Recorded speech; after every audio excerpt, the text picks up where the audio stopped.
Pues nada, buenas tardes. Es un placer y un honor estar aquí. Se dice siempre, pero creedme que lo digo en serio, porque he estado a punto de no venir y ahora sí he hecho todo lo posible, encontrando ahí, por fortuna, hay buena comunicación aérea entre Madrid y Oviedo, aunque yo vivo en Valencia, pero estaba en Madrid por razones familiares fastidiosas y me tengo que volver a Madrid por el mismo tipo de razones familiares fastidiosas. Pero no quería faltar a esta cita porque me parecía un tema divertido. A mí estas cosas me divierten, ¿qué queréis que os diga? Soy ya viejo y hago las cosas porque me divierten. Ya no tengo ningún crédito que ganar, mi carrera está detrás de mí, y aunque tengo 44 libros, todavía estoy escribiendo 2 más, Carmen, o sea que no hay problema. Pero sí me parecía, no sé, quizá curioso que en una reunión de un cierto nivel académico, filosófico, que son materias que yo conozco tangencialmente, por contacto especialmente con amigos, muy amigos, que son filósofos de la ciencia, que trabajan en esto, que son catedráticos, Quintanilla y alguno más, pero que no es mi especialidad, ni es lo que más a mí me apetecía más estudiar en algún momento, y lo lamento mucho que en las carreras de ciencias no se den asignaturas relacionadas con la historia de la ciencia, con la filosofía de la ciencia. Pero en mi época, y más ahora, yo tengo 73 años, pues como ya comprenderéis, cuando estudié física esas cosas sonaban a chino. De hecho, no se hablaba ni de física cuántica, se hablaba de mecánica estadística, que eso tiene bastante gracia. Las pseudociencias son una especie de ente curioso que está por ahí planeando y que en realidad lo impregna todo. Yo tengo ese sentimiento, y es un sentimiento incómodo, porque choca con algo que yo podría llamar sencillamente sensatez o sentido común. Hay quien decía en broma que era el menos común de los sentidos, pero no es cierto. La gente con sentido común, aquello de la navaja de Occam y tal, ¿para qué te vas a buscar la explicación más complicada si la más sencilla es probablemente la más real, ¿no? Pero también es verdad que cuando yo he tenido contacto, no solamente en aquellos programas de telebasura en los que coincidimos Gustavo y yo, sino en muchas otras ocasiones, con gente. Yo soy una persona dialogante y amable, y me río con la gente y tal, y me da igual que sea una vidente de estas vestida con mandilón y gafas estrambóticas, que no que sea alguien que se cree lo del tema de la astrología y tal.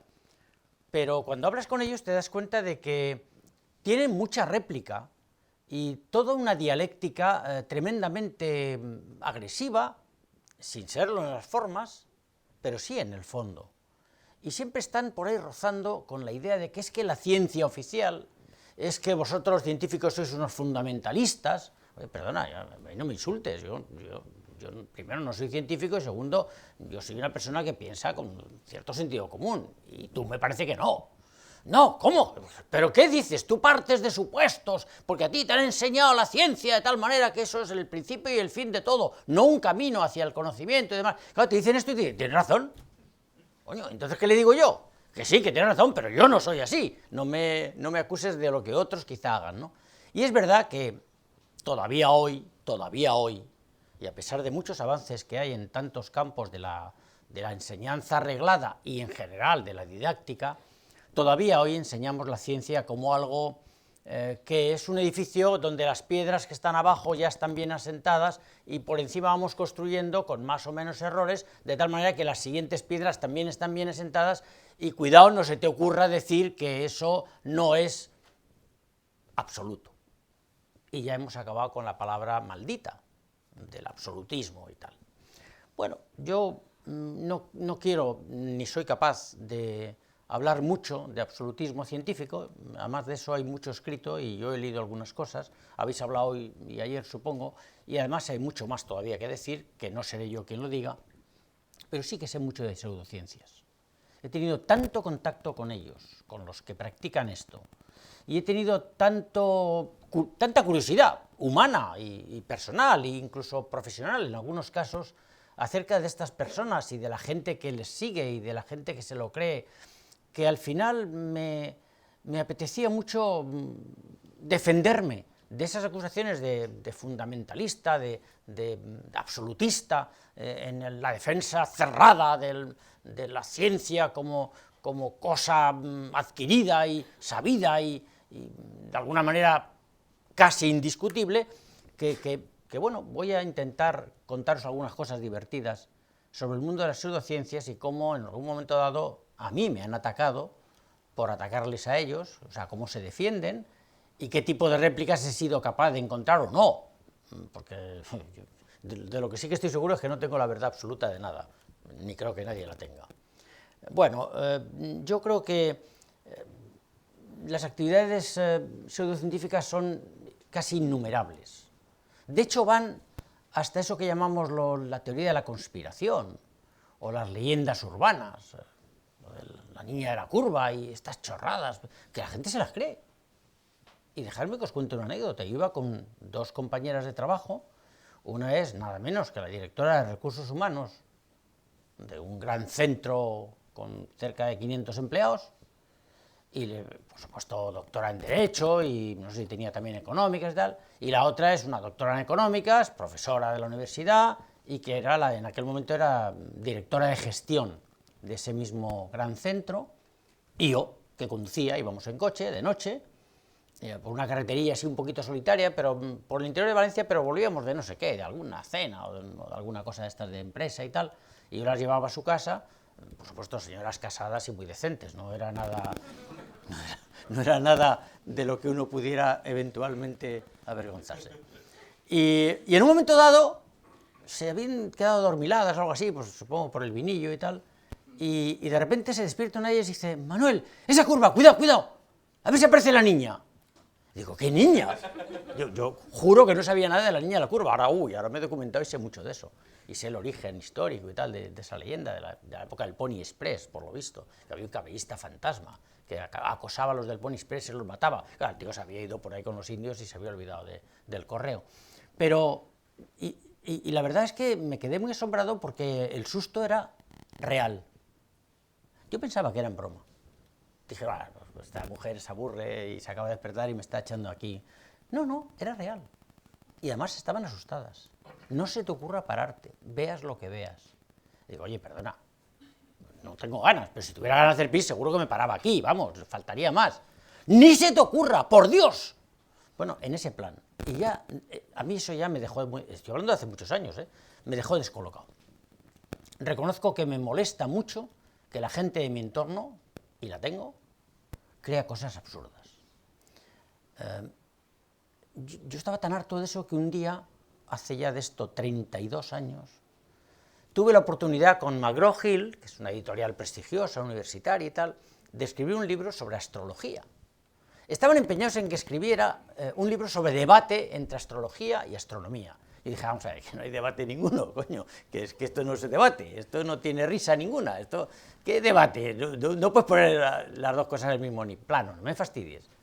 Bueno, pues habla por lo menos de astrología como posible ciencia. No hables de astronomía, habla solo de astrología. Entonces que un libro se llamaba Astrología, punto de interrogación, ciencia o creencia, cerrar punto de interrogación. Me quitaron los puntos de interrogación. Astrología, ciencia o creencia. Me cago en Dios. Bueno, vale. O sea, me parecía un debate, efectivamente, si la astrología tenía algo científico o no, tal. Coño, la NASA te daba las posiciones de los planetas, la casa, el no sé qué, la situación astral de los triángulos y los no sé qué y tal, todas estas cosas. Y yo escribí aquel libro diciendo, bueno, muy bien, pues lo voy a escribir, me voy a despachar a gusto, y así ya nunca más hablo de astrología con mi familia y con mis amigos y tal, ya les diré, mira, léelo en mi libro. Desde entonces nunca he hablado más de astrología que ahora, que en estos momentos, claro. Nunca he hablado más de eso, y volver a repetir lo mismo de siempre ya me fastidia, ¿no? Yo nací el 3 de agosto y se supone que soy del signo Leo. Vale. ¿Quién de los aquí presentes, todas personas ilustres, que prefieren, en lugar de salir al sol, hoy en Asturias, que hace un día glorioso estar aquí escuchando este rollo, quién de ustedes, y les estimo mucho, créanme, ignora su signo del zodíaco? ¿Y quién se lo ha enseñado a ustedes? ¡Nadie! ¡Nadie! En el colegio no, seguro. En la universidad no, seguro. ¿Lo saben? ¿Por ciencia infusa? No, está... Pues mi madre a lo mejor un día, o los periódicos dicen que entre el 22 de no sé qué y el 23 de no sé qué soy de tal signo y tal. Pero nadie nos enseña eso y lo sabemos todos. Pero qué barbaridad es esta, ¿no? Y además, como yo nací el 3 de agosto, soy Leo, Leo típico, un tío dominante, escribe libros, que habla por la tele, que no sé qué. me falla lo de la melena, porque claro, obviamente no tengo desde hace muchísimos años, soy bajito, y los leones se supone que son los reyes de la selva y tal, pero en fin, tengo características de león típico. Y voy y me entero, bueno, yo no me enteré hace muchísimos años, pero se lo explico a la gente y digo, resulta que si miras despacio, cuando yo nací, lo que había encima de mi cielo, bueno, el cielo de mi madre, que yo no me enteraba, era el cielo de Cáncer, no el de Leo. ¿Por qué? Con aquello de la precesión de los equinoccios, sí, los equinoccios no se saben precisos, no, precesión de los equinoccios. Resulta que de la época de Ptolomeo, o por ahí, o antes incluso, porque Ptolomeo a su vez heredó estos saberes astrológicos de los mesopotámicos a través de la isla de Kos, ya sabéis toda la historia de Mesopotamia, Grecia, y de Grecia, Alejandría y tal. Bueno, pues el Ptolomeo escribió aquello del tetrabiblos y ahí es donde definía unas constelaciones que correspondían a un cielo que había hace unos 3000 años. Pero claro, la precesión de los equinoccios va moviendo los signos, bueno, las constelaciones, lo que queráis, que no lo va moviendo, es la Tierra la que va girando su eje, pero bueno, va girando de tal manera que aproximadamente cada 26.000 años da una vuelta completa. 26.000 entre 12 son 2000 y pico. Cada 2000 y pico años un signo menos. Para atrás. Pues se dice precesión, precede, va precediendo. Entonces, como es un signo para atrás, desde hace 3000 años o por ahí, aproximadamente, yo ya no soy Leo, yo soy Cáncer. Y de repente he pasado de ser el león de la selva, el tío dominante, estupendo, sin melena, a ser de repente un cangrejo que va para atrás y que está dudando toda su vida. Dice, coño, que me han degradado, no hay derecho, ¿no? Entonces, claro, eso se lo cuentas a alguien y dicen, bueno, espera. Es que hay la astrología sinódica y la astrología trópica. La una tiene en cuenta este movimiento y la otra no, porque son signos que han quedado impregnados ahí en los cielos, desde que lo dijo Ptolomeo, antes no. Es lo de la memoria del agua de la homeopatía, ¿no? Porque la memoria del agua guarda la memoria del soluto este que yo he metido ahí, que he disuelto 200.000 millones de veces, pero no guarda la memoria de la mierda que tuvo antes cuando pasó por el váter, porque ese agua ha pasado por todas partes, el agua es prácticamente indestructible, luego está por ahí en todas partes. Pues lo mismo, viene a ser lo mismo, pero les da igual. Bueno, todavía discute la gente conmigo de astrología. Bueno, yo creo que esto tiene más profundidad de lo que parece.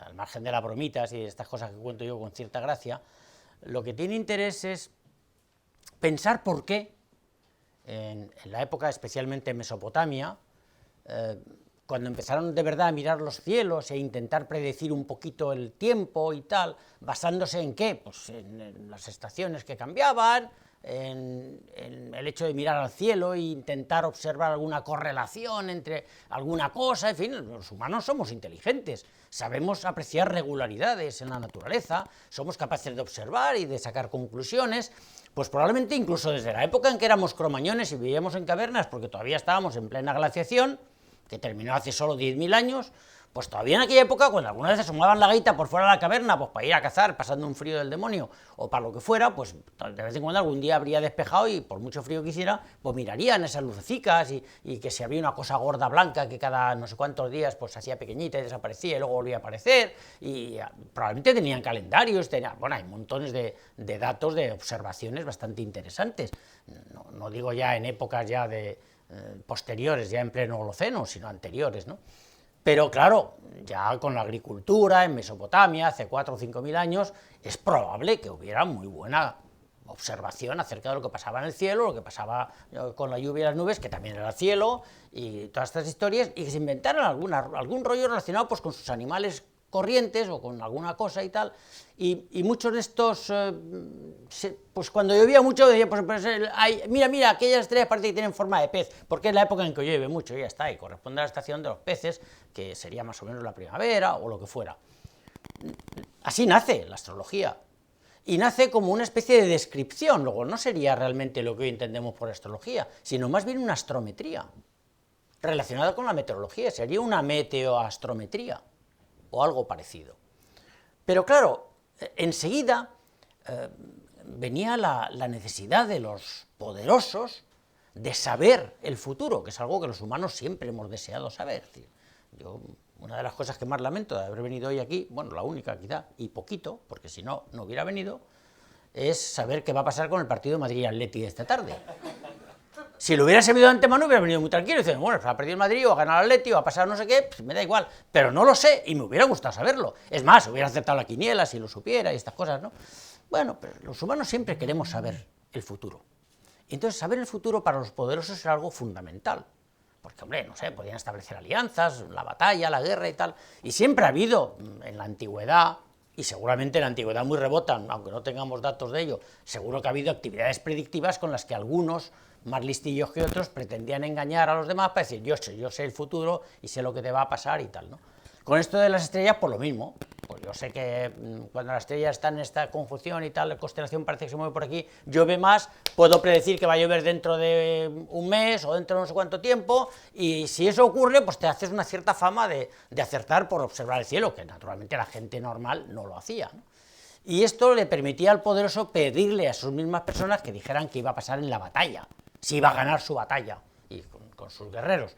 Y el experto, llamémoslo sabio, sacerdote o como queráis, pues se lo decía al poderoso, con una ventaja bastante notable. El experto normalmente no iba a la guerra, porque no era de esos, era pensador, estaría en algún sitio por ahí metido, y entonces cuando la batalla salía bien y el rey ganaba, el experto era colmado de honores, porque había acertado. Y si la batalla salía mal y el rey moría en la batalla, pues nadie le iba a atacar ni le iba a decir nada porque ya se había muerto el rey. Y el tío pues, se quedaría por ahí escondido unos años y luego volvería a salir a la luz, ¿no? Era muy interesante en aquella época ser astrólogo. Debían de ganar mucho dinero. Al final, y volviendo ya un poco a la reflexión seria, lo que ocurre es que hay un deseo ferviente de encontrar leyes que expliquen lo que ocurre y que eventualmente predigan lo que puede ocurrir. Eso es lo que hace la ciencia. Intentar encontrar leyes en la naturaleza que no solamente expliquen lo que ocurre, sino que sean capaces de proporcionarnos algún tipo de predicción acerca de lo que va a ocurrir. Y eso, aprovecharlo en provecho propio. Ya está, no hay otra distinción. ¿Que eso sea la astrología? Pues no, mire usted, por mucho que usted quiera empeñarse en mirar las estrellas ahí arriba y cómo se mueven y cómo están en una época o en otra del año, eso no tiene nada que ver ni con lo que a mí me ha pasado en el pasado ni con lo que a mí me va a pasar en el futuro. Naturalmente la astrología no era democrática en la antigüedad, era solo para los poderosos.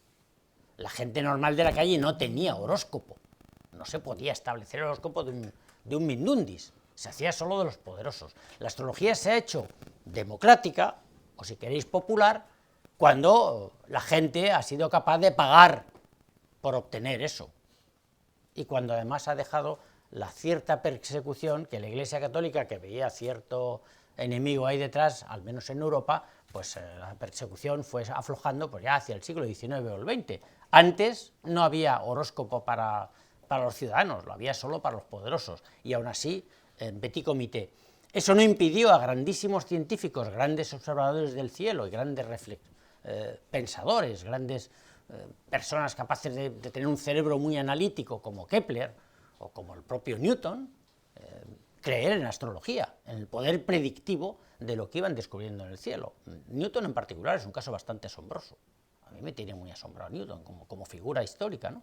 Era un hombre que de todo lo que escribió, pues apenas el 10 o el 15% tuvo que ver con la ciencia. Todo lo demás eran tratados teológicos, astrológicos, quirománticos, tenía muchísimo que ver con la alquimia, buscaba la piedra filosofal. Es inconcebible que un tío capaz de nada menos que de diseñar el binomio, el dichoso binomio de Newton, que es uno de los constructos más fascinantes de la mente humana, o capaz de establecer las leyes físicas que estableció, y por supuesto los principios de matemática, que son una especie de obra cumbre, a las que por cierto él no le dio ninguna importancia, menos mal que tenía Halley, que era su amigo suyo, y fue él que se lo sacó del cajón y se lo publicó, porque él no quería, o le daba igual. Pero bueno, al final Newton también creía en el poder adivinatorio de las estrellas, pues también es lógico, porque al fin y al cabo estamos condicionados por el Sol, por la Luna menos, pero salvo cuando te coges de la mano muy románticamente con una señora o un señor amado, pero el Sol nos condiciona de manera plena. Somos hijos literalmente del Sol. Si no tuviéramos el Sol no estaríamos aquí, no existiríamos. Con lo cual se comprende que el Sol fuera un gran dios en el pasado. Amon-Ra para mí pues era un dios lógico. Yo, puestos a adorar un dios, el dios Sol, ese sí que es un dios, porque además se le ve y da calor y tal, y cuando no está las pasamos canutas, pues eso. Pero de ahí a inferir que hay unas leyes que gobiernan todo el universo y nos gobierna a nosotros como elementos pequeñitos de ese universo para condicionar nuestro futuro, nuestro presente e incluso explicar nuestro pasado, bueno, eso ya es, perdónenme, pero es abusivo, ¿no? Luego, claro, la astronomía de posición y la astrofísica de observación han progresado extraordinariamente a partir del siglo XIX, de tal manera que hoy ya conocemos con muchísimo más detalle de lo que sabíamos hace apenas un siglo, no solo lo que ocurre en el cosmos lejano, aunque eso lo tenemos todavía muy nebuloso, pero ya hay algunas explicaciones interesantes, coherentes con lo que vamos observando, sino sobre todo en el cosmos cercano, y en particular la famosa idea de los planetas, cómo podrían actuar, qué fuerza tan mágica tendría que ser esa, que puede hacer que yo mañana tenga un accidente de coche porque mi casa no sé qué, y mi signo astrológico, y mi nacimiento, y mi horóscopo dice que no sé qué cosa y tal. Qué fuerza tan poderosa para conseguir eso tendría que ser, primero, que no hemos sabido detectarla, pues no hemos detectado, y segundo, que actúe solo sobre mí, y no sobre el que está a mi lado. Es una fuerza completamente teledirigida para mí, o sea, qué importante soy, que tengo una fuerza en el universo, en el cosmos, que va justo contra mí o a favor mío para que mañana tenga éxito en el examen o para que mañana a mí me pase algo malo. Joder, es que eso me da una importancia como ser humano que no tenía cuando era un simple ciudadano anónimo. Que tiene su guasa la cosa, ¿no? Pero además tiene mucha gracia el hecho de pensar, no sé, en el tema astrológico hay tantas cosas que se pueden decir que tienen gracia, pero la más importante yo creo es cuando un avión se estrella y se mueren 100 personas, cada una con un signo astrológico diferente y probablemente con un horóscopo diferente, ¿qué pasa? ¿Que el horóscopo no acertaba ese día o estaba de vacaciones o no pasaba algo? Yo he discutido con astrólogos que se creían de verdad esta historia y me decían que es que los científicos nos negamos a investigar. Y digo, bueno, perdona, yo no me niego a investigar nada, yo te estoy dando aplicaciones. Bueno, pero tú fíjate, por ejemplo, las mareas, el sol y la luna. No me dirás que los astros no influyen. Digo, ¿cómo? A decírtelo yo. Perdona, te lo digo yo a ti. Tú no sabías eso antes de estudiar física, si es que has estudiado algo. Claro que influyen, pero se llama gravitación, y eso ya lo explicó Newton. La fuerza con la que los cuerpos se atraen es directamente proporcional al producto de esas dos masas e inversamente proporcional al cuadrado de la distancia que las separa. Eso es la ley de Newton, eso lo sabemos muy bien, pero eso no explica nada. Sobre todo porque la fuerza con la que a mí me atrae Júpiter, a mí, que peso 60 kilos, y Júpiter, que pesa una porrada de millones de kilos, pues mire usted, esa fuerza es ridículamente pequeña, porque el cuadrado de la distancia gigantesca que me separa de Júpiter es inmenso, y luego la multiplicación de la masa de Júpiter por mi mierdecilla de masa no vale gran cosa, dividido por el cuadrado de esa distancia. O sea que mira, perdona, esa atracción es prácticamente cero. No se puede decir que sea cero, pero sea 0,00 y un montón de ceros. De hecho, lo tengo calculado por ahí. En ese libro que os digo, lo calculé y lo escribí y todo. Con todos los ceros, ¿eh? Nada de escribir 10 potencia menos 12, que nadie sabe lo que es. No, 0,00000, 12 ceros y un 1. Bueno, 12 ceros en total y un 1 al final. Entonces, al final, claro, son inmunes a este tipo. No, pero es que la gravitación no lo explica todo. Y digo, vale. ¿Y la luz? Y digo, hombre, la luz sí, perdóname, la luz también sé lo que es.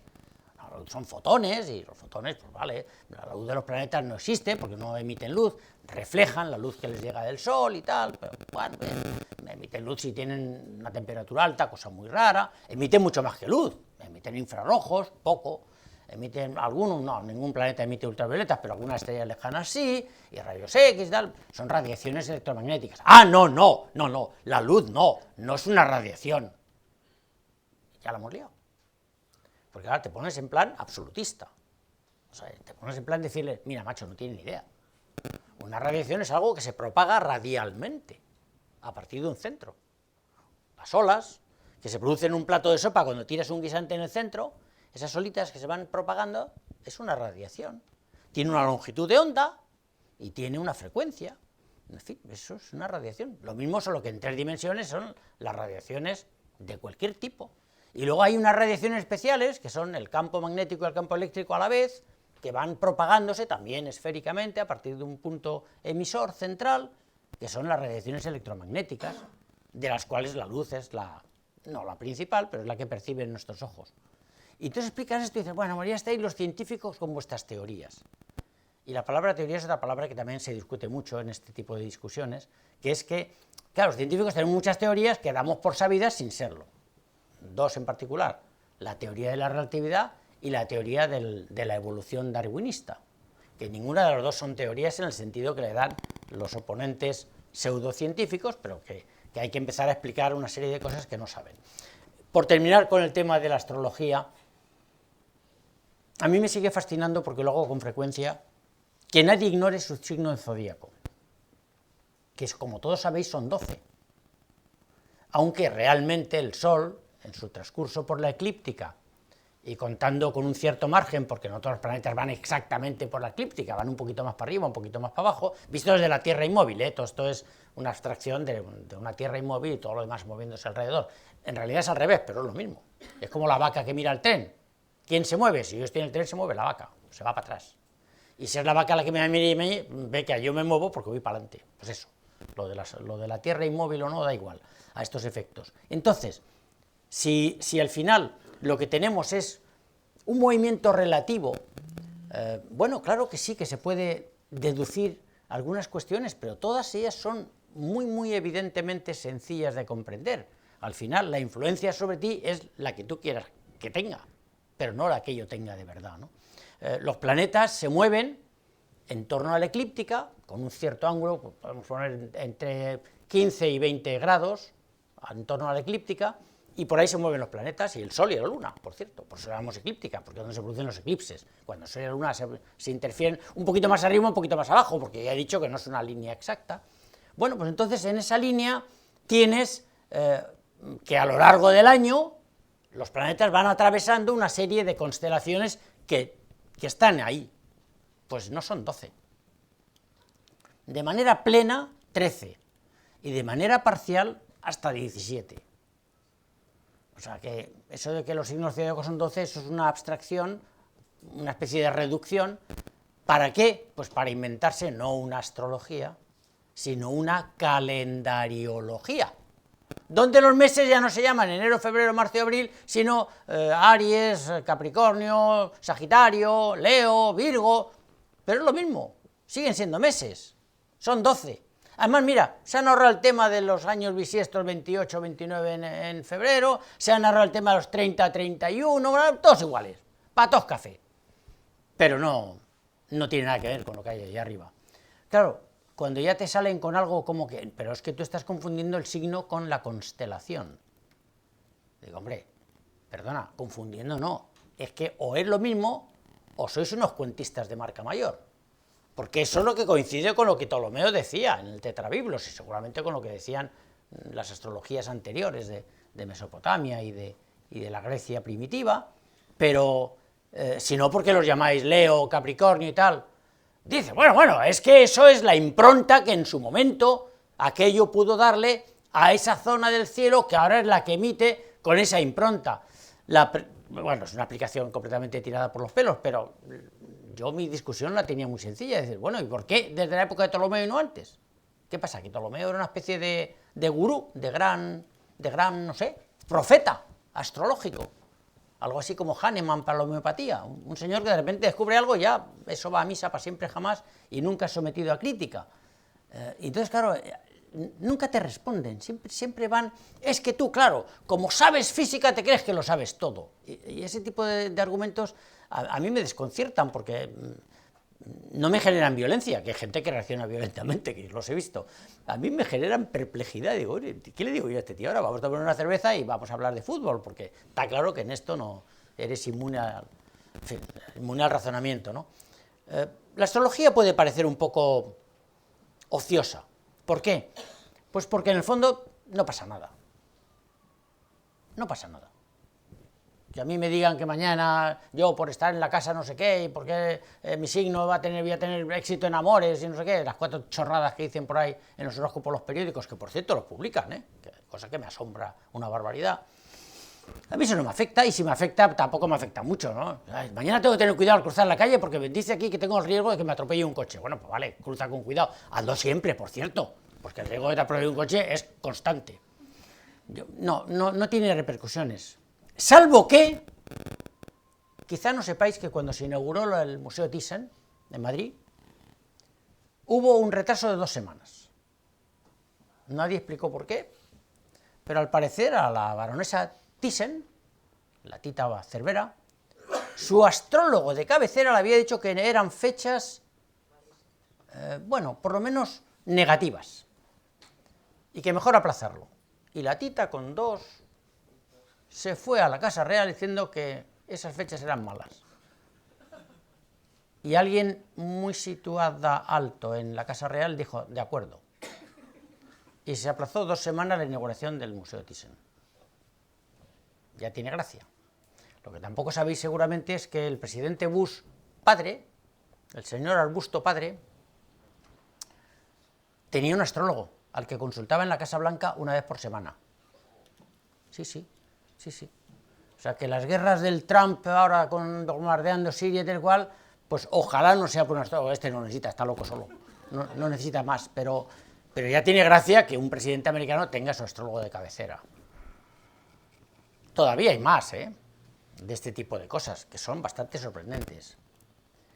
La mitad de las empresas españolas incluyen características astrológicas en el perfil de las personas a las que piensan contratar. Eso no está en ningún tratado de recursos humanos, pero los responsables de recursos humanos lo incluyen frecuentemente. Hay una estadística por ahí que dice que la mitad de las empresas, yo no sé hasta qué punto será exactamente la mitad o un tercio, pero muchas. Y eso ya es la monda, ¿no? Y aún hay más con estas cuestiones. Y es que con el perfil astrológico se analizan los méritos de los que aspiran a algún puesto superior en cuestiones que tienen que ver con el diseño de estrategias en las grandes corporaciones multinacionales. Sé de 2, me lo han dicho gente que trabaja dentro, y me van a conseguir alguna documentación escrita. En cuanto que la tenga la voy a publicar, vamos, como un Pepe, me lo voy a pasar pipa. Una fabrica coches y la otra fabrica electrodomésticos. Si es verdad, que me lo creo, ya me parece el colmo, ¿no? Pero bueno, oye, la vida es como es y no como nos gustaría que fuera. En general, lo del horóscopo y tal, como nadie se lo cree en el fondo mucho, pues no es grave. A mí todo el mundo me dice, amigos, el otro día una sobrinita, joder, tenía 40 años. Es que tengo una nieta de 17, o sea que era esta sobrinita, pero en fin, para mí sigue siendo mi sobrinita. De 40 años me dice, hablando de esto de la astrología, dice, nada, eso no. Hombre, algo puede haber, ¿no? Eso de algo puede haber es exactamente lo que piensa la mayor parte de la gente. Y claro, entonces te tienes que meter a fondo en el asunto o dejarlo pasar. Con mi sobrinita confieso que lo dejé pasar. Dije, no, tía, no hay nada, créeme. Y entonces hice lo que no se debe hacer, apelar a la autoridad, al principio de autoridad, que es lo menos científico que hay. Créeme que soy yo quien te lo dice y tú sabes que yo sé mucho y cuando yo te digo esto va a misa. O sea, coño, igual que el Papa, ex cátedra. Pero claro, si no era media hora de explicación, íbamos a cenar, estaba mi suegra, que tiene la pobrecita 98 años y la que está malita ahora y que por eso no me tengo que volver. En fin, no, apelé al principio de autoridad, me siento culpable, mea culpa, esas cosas no se hacen, pero lo hice. Y la pobre se lo creyó, dije, no vale, si tú lo dices. O sea que fantástico tener autoridad, al menos con mi sobrinita. Hay cosas mucho más graves que la astrología. Por ejemplo, la homeopatía. La homeopatía es un caso flagrante de estafa, por supuesto estafa económica, sin lugar a dudas, y científica, que me parece intelectualmente bastante más grave, porque la homeopatía la ejercen al menos la mitad de los que ejercen la homeopatía de manera más o menos profesional, son médicos, con un título de medicina. Y ejercen una actividad que se basa en algo que contradice absolutamente todo o casi todo lo que han estudiado y han aprobado en 3 asignaturas, que son fisiología, farmacopea y bioquímica. Todo lo que la homeopatía afirma, todo su fundamento teórico y práctico, contradice totalmente esas asignaturas que estos señores o señoras aprobaron. Con lo cual yo les dejaría, yo no quiero meter a nadie en la cárcel ni prohibirles nada y tal. Yo lo que les diría es, quiten ustedes el título, ustedes están suspendidos, no son médicos, no han aprobado la carrera, ustedes renuncian a ello voluntariamente, hacen muy bien, y pongan por ahí encima homeópata diplomado por la no sé qué, o lo que ustedes quieran, pero no digan que son médicos. No merecen el título de médico porque no aprobarían, diciendo esto, en el examen que a ustedes les aprobaron para sacar la carrera. La homeopatía es un invento yo creo que interesante para su época, de un médico alemán, bueno, un médico, lo que en aquella época llamaban médicos, claro, que no pensé que son médicos de ahora. Pues aproximadamente en la segunda mitad del siglo XVIII, Hahnemann fue contemporáneo de Beethoven, para que os hagáis una idea. Murió más tarde que Beethoven, pero nació más o menos en la misma época. Y todo su desarrollo como médico era, sobre todo cuando era joven, para él, que era un tío inteligente y tal, era muy insatisfactorio. La medicina entonces apenas tenía unas cuantas pócimas y remedios, pues, apenas salida de la Edad Media, y tenía pues las sangrías, las sanguijuelas para que te chuparan la sangre y te bajara la apoplejía y tal. Tenía muy pocos remedios, ¿no? Y poca farmacopea para pocas cosas.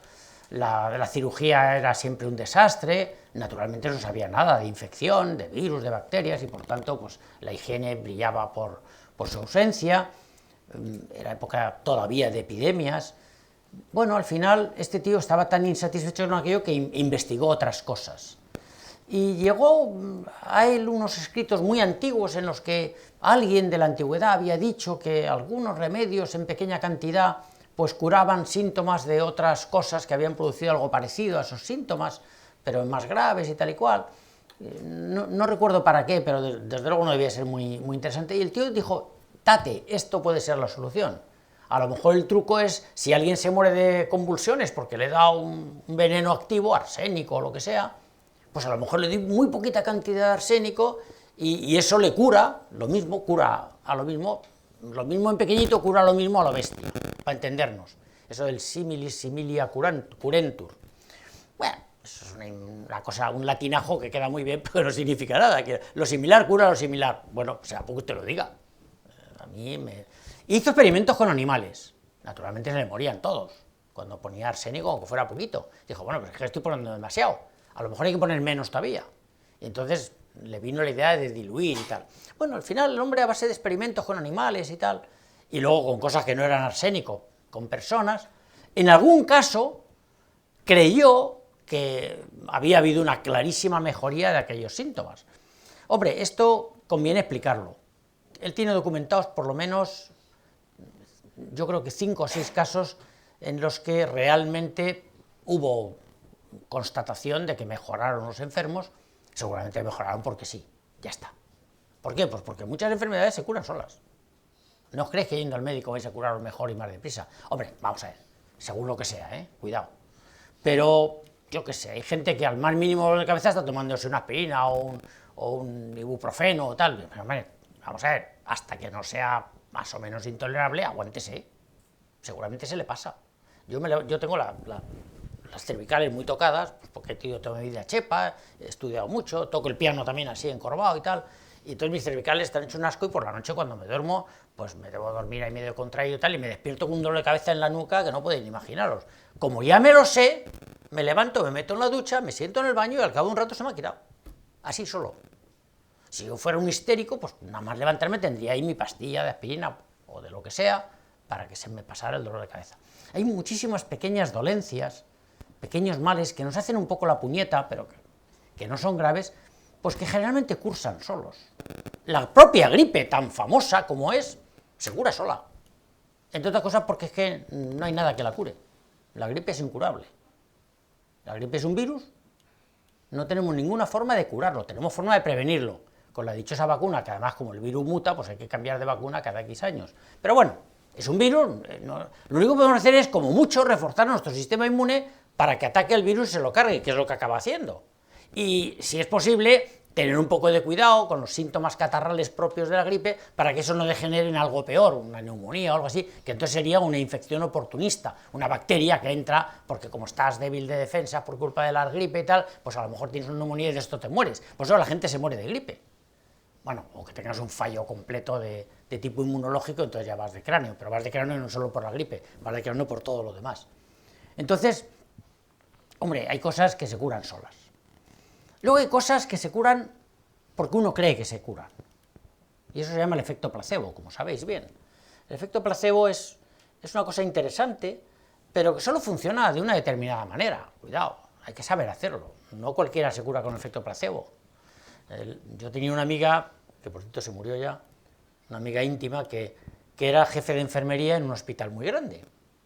Y entonces a veces sus enfermeras más jóvenes les explicaba lo del efecto placebo y siempre les enseñaba un par de pastillitas de color amarillo chillón, amarillo fosforito, pero gordas, gordas.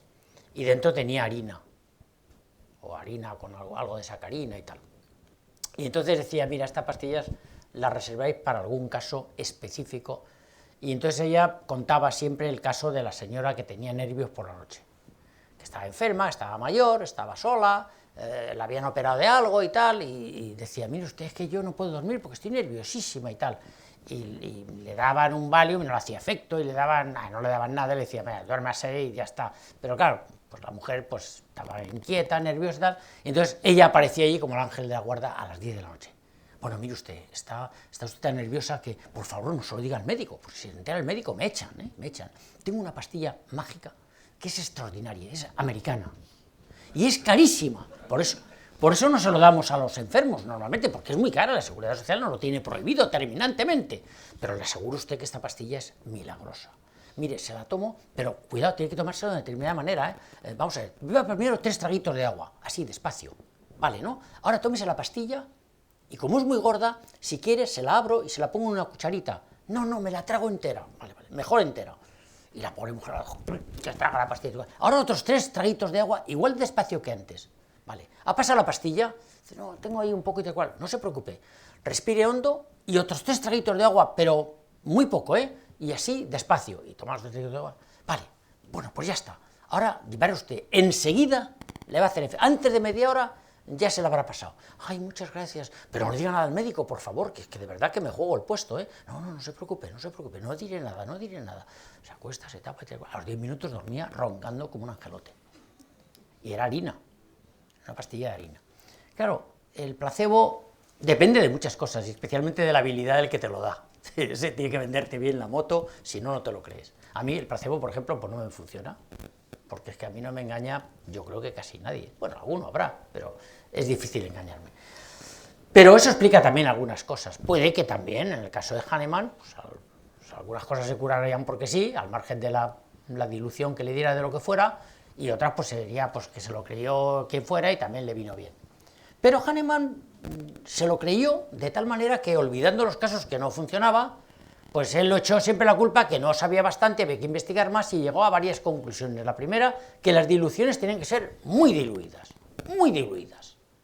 O sea, diluidas mediante diluciones centesimales. Es decir, tú coges 100 centímetros cúbicos de agua y echas dentro 1 centímetro cúbico de azúcar, por poner algo que no sea venenoso ni malo. Y lo diluyo, bien diluido, lo muevo, y luego cojo de ahí 1 centímetro cúbico. Y lo disuelvo en otros 100 centímetros cúbicos de agua pura. Al principio la dilución era de 1 sobre 100, la segunda vez es de 1 sobre 10.000, 100%. La tercera es 1 sobre 1.000.000. Es decir, que 10 potencia 2, 10 potencia 3, 10 potencia 4, 10 potencia 5, 10 potencia 6. Vamos multiplicando las potencias. Como sabéis que el número de Avogadro define cuántos átomos hay en un atomogramo, el atomogramo es el peso en gramos del peso atómico. Como el hidrógeno tiene un peso atómico de 1, bueno, de 2 si son 2 átomos, pues el peso atómico del átomo de hidrógeno es 1, entonces en 1 gramo de hidrógeno hay el número de Avogadro de átomos. El número de Avogadro es 6,28 por 10 potencia 23. O sea, 6,28 seguido 6,28 seguido de 21 ceros. O sea, 23 números después de la coma. ¿Vale? Ya son, ya son átomos. ¿Eso cuánto supone? Pues 10 potencia 23.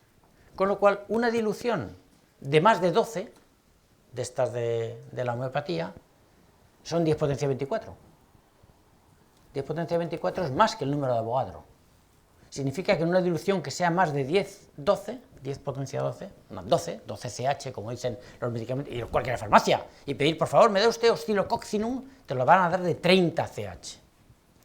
30 CH es la dilución de 1 gramo de sal en todas las aguas del mundo, de todos los océanos, si fueran dulces. Y eso es lo que te dicen que te están dando en la pastillita. Con lo cual, claro, lo que te están dando es nada. ¿Placebo? Bueno, si te lo quieres creer, te ha costado en la farmacia 8 euros. No hay nada dentro, pero te ha costado 8 euros. Con lo cual, ya puede ser bueno que me ha costado 8 euros. Y además está hecho por un laboratorio francés. Además señas, que es el más importante de todos. Se llama Boiron. Pues entonces ya, claro, esto ya tiene que funcionar. No solo eso, es que además, para que eso tenga efectos curativos, tiene que traspasarse el poder vital del soluto al disolvente. ¿Cómo? Mediante sacudidas, que se llaman en la jerga de los homeópatas sucusiones. Entonces, la sucusión es 10 veces sobre un material blando, pero con energía, que Hahnemann utilizaba una especie de arado de madera, lo forraba de varias capas de cuero y por encima ponía un pellejo de lana de oveja. Y sobre eso golpeaba el tío su probeta 10 veces antes de hacer la dilución centesimal. Volvía a golpear 10 veces después de otra dilución centesimal, y así hacía. Y Boiron, en todos sus medicamentos homeopáticos, pone elaborado siguiendo las normas de sucusión y de dilución establecidas por Hahnemann. O sea, que te están contando un cuento chino. Y la gente se lo cree, y además se lo creen, y hacen cursos de homeopatía en Londres y no sé dónde y tal, ¿no? Y algunas universidades españolas, para enorme vergüenza del sistema educativo español, tienen incluso másters de homeopatía. Una asociación a la que pertenezco, y estoy muy honrado de pertenecer a ella, y que tenemos entre uno de nuestros socios de honor más conspicuos, a Mario Bunge, se llama Alternativa Racional a las Pseudociencias, o Sociedad para el Avance del Pensamiento Crítico, que nos gusta más. Esta sociedad ha destripado ya 4 másters de estos y nos hemos cargado. ¿Cómo? Denunciándolos al rector.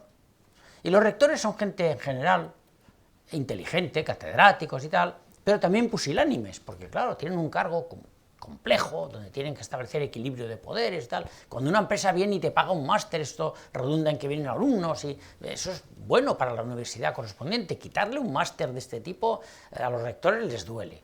Entonces, cuando vas a hablar con un rector inteligente, enseguida reacciona bien, otros no. En Barcelona había un máster de homeopatía que llevaba ya 6 o 7 ediciones, naturalmente pagado por Boiron, pagado y bien, a precio de rey, y las denuncias nuestras empezaron hace 4 años. Hasta el año pasado no lo han quitado.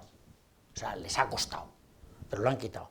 Todavía lo hay en algunas universidades, también en Zaragoza lo quitaron enseguida, y en Zaragoza reaccionaron bien, a los 2 años o por ahí, y en algunas otras universidades todavía existe eso.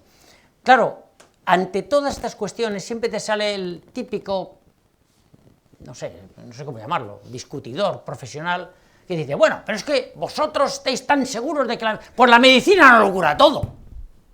¿Por qué no va a curar esto? Si no lo sabéis todo. Y esa pregunta es muy fuerte, pensarlo despacio. Si no lo sabéis todo, ¿por qué esto que yo digo no puede ser verdad? Es decir, la homeopatía, vosotros decís que no funciona a la luz de lo que vosotros decís que sabéis, pero como no lo sabéis todo, y si lo de las diluciones muy diluidas algún día se revela como que en efecto pasa no sé qué, y la memoria del agua, de Benveniste, el profesor este del Instituto Pasteur tan famoso, ¿qué pasa con la memoria del agua? Enseguida te lo sacan a relucir. Y el Benveniste, la historia del Benveniste es muy fuerte. Este tío era un investigador de primera fila. Y entonces un buen día publicó un papel, un paper, un artículo. Se lo publicaron nada menos que en Nature, que por cierto le costó el puesto al director de Nature un par de años después. Publicó un papel donde decía que el agua, en ciertas condiciones, era capaz de conservar la memoria de algún elemento diluido que tuvo y que ya no tenía, y había diseñado unos experimentos con una ayudante suya del Instituto Pasteur y tal, y lo pasaba a tal. Ese trabajo no fue publicado en ninguna revista, por supuesto no fue revisado por ningún otro experto, como ocurre habitualmente, la revisión por pares, lo de los peer review y tal, que no es el mejor sistema para avanzar en ciencia, pero en fin, es un sistema relativamente garantista. No, simplemente Nature se tiró al agua y lo publicó. Se montó un pollo de mucho cuidado, claro, porque esto, claro, oiga, ¿y por qué tiene memoria de lo que está disuelto en un laboratorio 3 días antes y no de lo que ese agua tuvo disuelto hace 10 días o hace 100 años, ¿no? Pero Benveniste adquirió mucha fama, naturalmente sus estudios habían sido pagados por Boiron, y entonces en el Instituto Rehovot, en Israel, en Tel Aviv, le invitaron a que hiciera allí la reproducción de sus experimentos, porque él decía que sus experimentos eran reproducibles y que invitaba a todo el mundo a hacerlo y tal, pero a nadie le salía nada. Y entonces el tío se fue allí a Israel con un ayudante suyo y tal, y una noche, por lo visto, los seguratas pillaron al ayudante cambiando las probetas, cambiando de líquido las probetas. Se montó un escándalo, los dos los echaron de allí al día siguiente, al Benveniste le echaron del Instituto Pasteur, por esa historia de Israel, no por haber publicado lo de Nature un año o dos antes. Y al final se suicidó el Benveniste, unos años después, en el anonimato, hecho un desastre y desgraciado como él solo. Por supuesto, Boiron no le ayudó nunca ya nada, porque él decía, no, yo financiaba estudios de un científico serio, no de un tramposo y tal. O sea, ahí todo el mundo se lavó las manos, y el pobre Benveniste, que había puesto la mano, claro, pues le salió la cosa rana. La ayudante no sé qué pasó con ella, pero seguro que se la cargaron, no tuvo ya carrera científica, pero ha quedado la historia de la memoria del agua como una especie de duda que la ciencia oficial ha machacado cuando a lo mejor había algo detrás. Esto del algo detrás recuerda lo que os decía al principio de la teoría de la conspiración. Hay una ciencia oficial gobernada por nadie sabe muy bien qué, pero gente que mantiene su propio chollo, por así decirlo, y esa ciencia oficial está negándose a todos los avances paralelos que no siguen estrictamente lo que ellos van diciendo. Lo malo es que eso es verdad, al menos en parte. Es verdad que hay una ciencia oficial que se niega a reconocer teorías un poco, digamos, diletantes, un poco paralelas. Es verdad que hay una serie de científicos profesionales que bordean, rozan y a veces lo pisan claramente el fundamentalismo científico. Esto es lo que es, y no me hable usted de otra cosa. Y si usted me habla de otra cosa, le crucifico, le persigo, le llamo negacionista, como pasa ahora con el cambio climático, cuando alguien osa decir que hay cosas que no están tan claras. ¡Negacionista! Vale. Perdone, no, socorro, no me fusilen. Es verdad que eso existe. Es verdad que los científicos son como todos los demás, son personas normales, y por tanto, con algunos de ellos, no todos, pero algunos de ellos son bastante fundamentalistas y creen que tienen la verdad absoluta o casi absoluta y que lo que se sabe y no hay más que hablar. Bueno, yo creo que eso no justifica el que lo otro sea cierto, pero sí le da alas a los homeópatas. ¿Y por qué es malo lo de que le dé alas a los homeópatas? Pues aquí sí que interviene un tema muy delicado, que es el de la salud.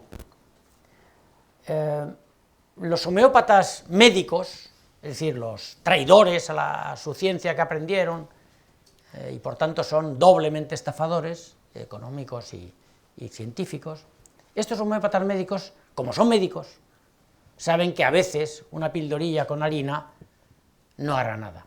Yo creo que lo saben siempre, pero en fin, aceptemos que de buena fe se lo creen, pero que claramente no siempre funciona, y entonces normalmente te recomiendan antibióticos. Si tienes 40 de fiebre y unos síntomas de neumonía, claro, antibiótico por un tubo y pildoritas homeopáticas de aquí y de allí para reforzar cualquier cuento que se quieran inventar. Si es un infarto, dolor agudo en el pecho, hormigueo, una cosa horrible, pierdes el conocimiento del cual, zumbando la UBI al hospital y que le metan ahí todo lo que hay que meterle al enfermo, a ver si lo sacan adelante, pero cuando está recuperándose, el médico homeópata, además de tomarse su cuartito de aspirina todos los días y de estar así enfermo, le dirá, y tómate además estas pildoritas homeopáticas que van exactamente muy bien para esto del postinfarto y tal. Es decir, que mantienen el cuento, pero por lo menos tienen un conocimiento, se supone que residual, de lo que aprendieron en la facultad y todavía saben distinguir una enfermedad muy grave de una cosa que se puede arreglar sola con el efecto placebo de las pildoritas.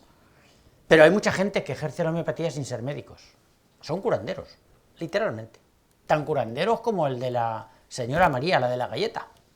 ¿No sabéis quién es esa señora? Claro, sois de Oviedo. Si fuerais de Madrid lo sabríais. La señora María, la de la galleta, vivía en Vallecas. Se hizo famosísima, bueno, era multimillonaria. Cuando se murió le encontraron millones de pesetas, hace ya mucho tiempo de esto. Millones de pesetas por ahí en calcetines y en armarios y tal. Y era una mujer muy humilde de pueblo, que tenía mucha labia, y que se había creado cierta fama porque hacía infusiones, hierbecitas y cosas a la gente y le curaba, sobre todo los problemas de nervios. Era especialista en problemas de nervios. Eso de los nervios tiene mucha gracia, porque los nervios, bueno, están por todos lados, pero cuando una mujer va a consultar al médico, porque mire usted que tengo nervios, ya hay que saber lo que quiere decir. Hay que saber lo que quiere decir, pero en los pueblos se dice mucho, ¿no? No, está de los nervios. Quiere decir, ahí está a saber, pues está histérica. Freud hubiera dicho que histérica, otro cuentista, claro. Pero bueno, y al final, esta señora de María de la Galleta escuchaba a la otra señora, o que generalmente digo señora porque eran el 80% de sus clientes, también había algún señor. Y las señoras les daban, y luego le decían, bueno, hija mía, mira, ahora vamos a empezar por el remedio. Entonces abría un armarito que tenía y estaba lleno de estampas pías, el armarito estaba cerrado, pero cuando lo abría, ahí había muchas estampas pías. Y luego tenía galletas María, de las de toda la vida, de Fontaneda. Cogía la galleta María y le decía, por Jesucristo y sus ángeles, esta galleta María, por su nombre te salvará. Y le daba la galleta María al señor y se la comía allí delante de ella. A veces la galleta María se te quedaba en la boca y tal, entonces le daban un vasito de agua y tal. Y dice, bueno, hija mía, pues ahora ya, tranquila, que dentro de un ratito te encontrarás mucho mejor. Y claro, la señora salía de allí reconfortada, la galleta María, la Virgen, aquella señora tan amable y tan simpática, con tanta labia y tal, menudo éxito, menudo éxito. Vamos, curaba todos los nervios de todo el barrio de Vallecas. Había gente que iba de Carabanchel, que está al otro extremo de Madrid casi, para ir a ver a la señora María, la de la galleta.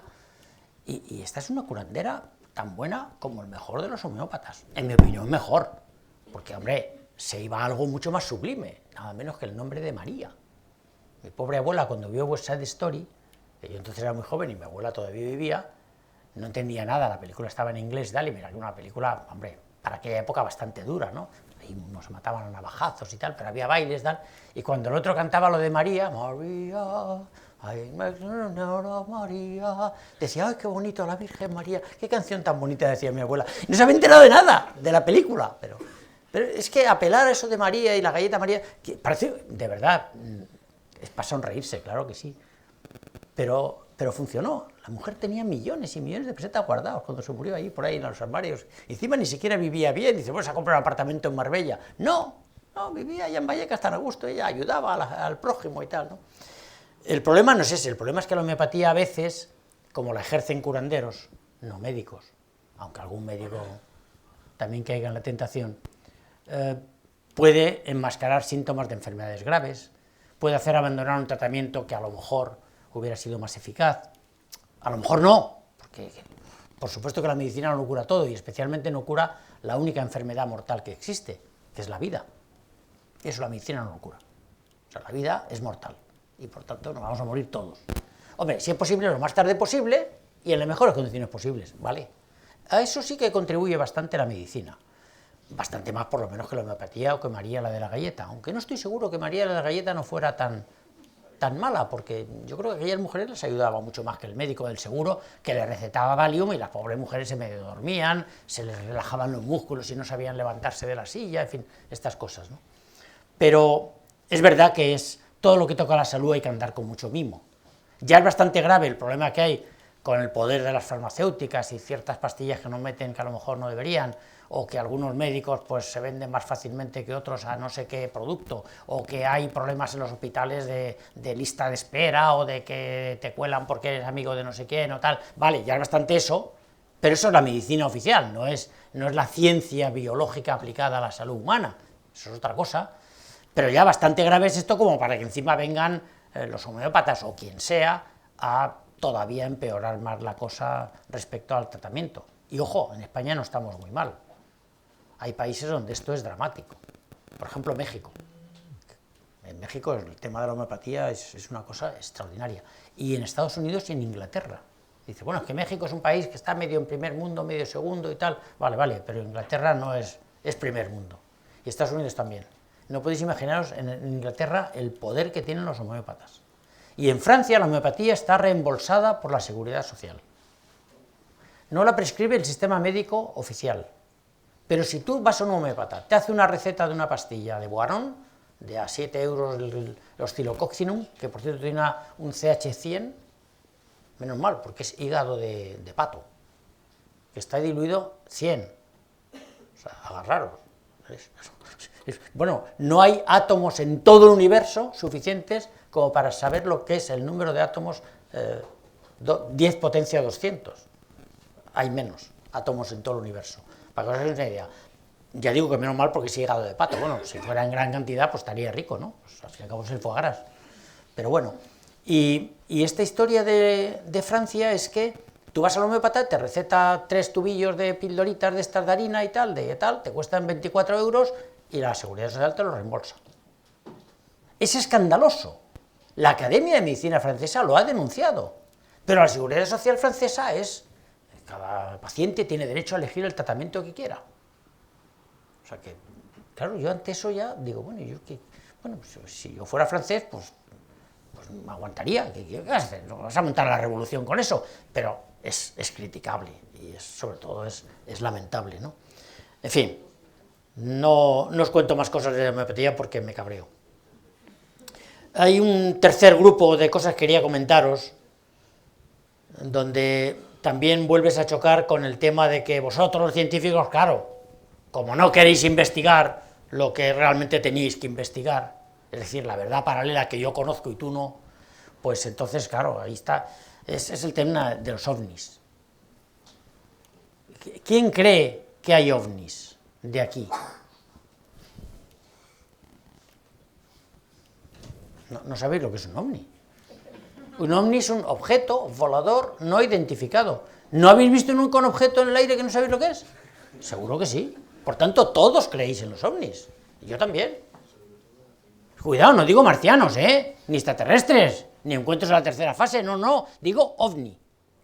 El problema es cuando al ovni le atribuyes algo que no sabes, como por ejemplo que tiene un origen en el planeta Humo, o que vienen de Marte, o que son una conspiración de una base lunar que hay de los soviéticos malvada y que los americanos vieron pero se callaron y por eso, para no evitar... Ese es el problema. El término de objeto volador no identificado es un acrónimo que empezó a utilizarse recientemente, no es antiguo, como los cuentistas como el von Däniken o el Juanjo Benítez, esta gente empezaron a hablar de que si los mayas y que si no sé qué, las civilizaciones antiguas, Jesucristo era un astronauta y no sé qué, eso lo dice el Benítez en sus novelas, que son novelas, no son libros de historia, pero él quiere hacerlo creer como investigación. Pero bueno, lo interesante es que la primera vez que se utilizó eso, referido a algo que podía tener un origen no claro, o al menos no claramente terrestre, fue en 1947. O sea, yo ya estaba vivo, yo nací en el 44, era un niño de 3 años, pero hasta cuando yo nací nadie sabía lo que era un ovni, porque no se hablaba de eso. Bueno, para entendernos. Bueno, es verdad que mucho tiempo antes, cuando todavía la astronomía estaba en mantillas, pues al principio del siglo XX, Percival Lowell decía que lo que había visto Schiaparelli en Marte, que eran una especie de como de los canales de Marte, unas rayas paralelas de igual, pues Percival Lowell, un gran astrónomo, no tuvo ningún inconveniente en decir que es que allí había civilizaciones muy avanzadas, que habían hecho canales, ciudades, y seguramente que había allí líneas de comunicación y que teníamos que ir urgentemente a Marte. Hubo grandes novelistas de principios del siglo XX que hablaban del viaje a Marte, aquel famoso viaje a Marte que se llamaba Barsum, lo llamaban en el lenguaje de allí, había gente normal y tal. Luego yo me acuerdo cuando yo era pequeño, el Mekong de los Biganes, que se vivía en Venus, porque era verde, pero en Marte también había marcianos que eran rojos, claro, lógico. Venus verde, Marte rojo y la Tierra blancos. Bien.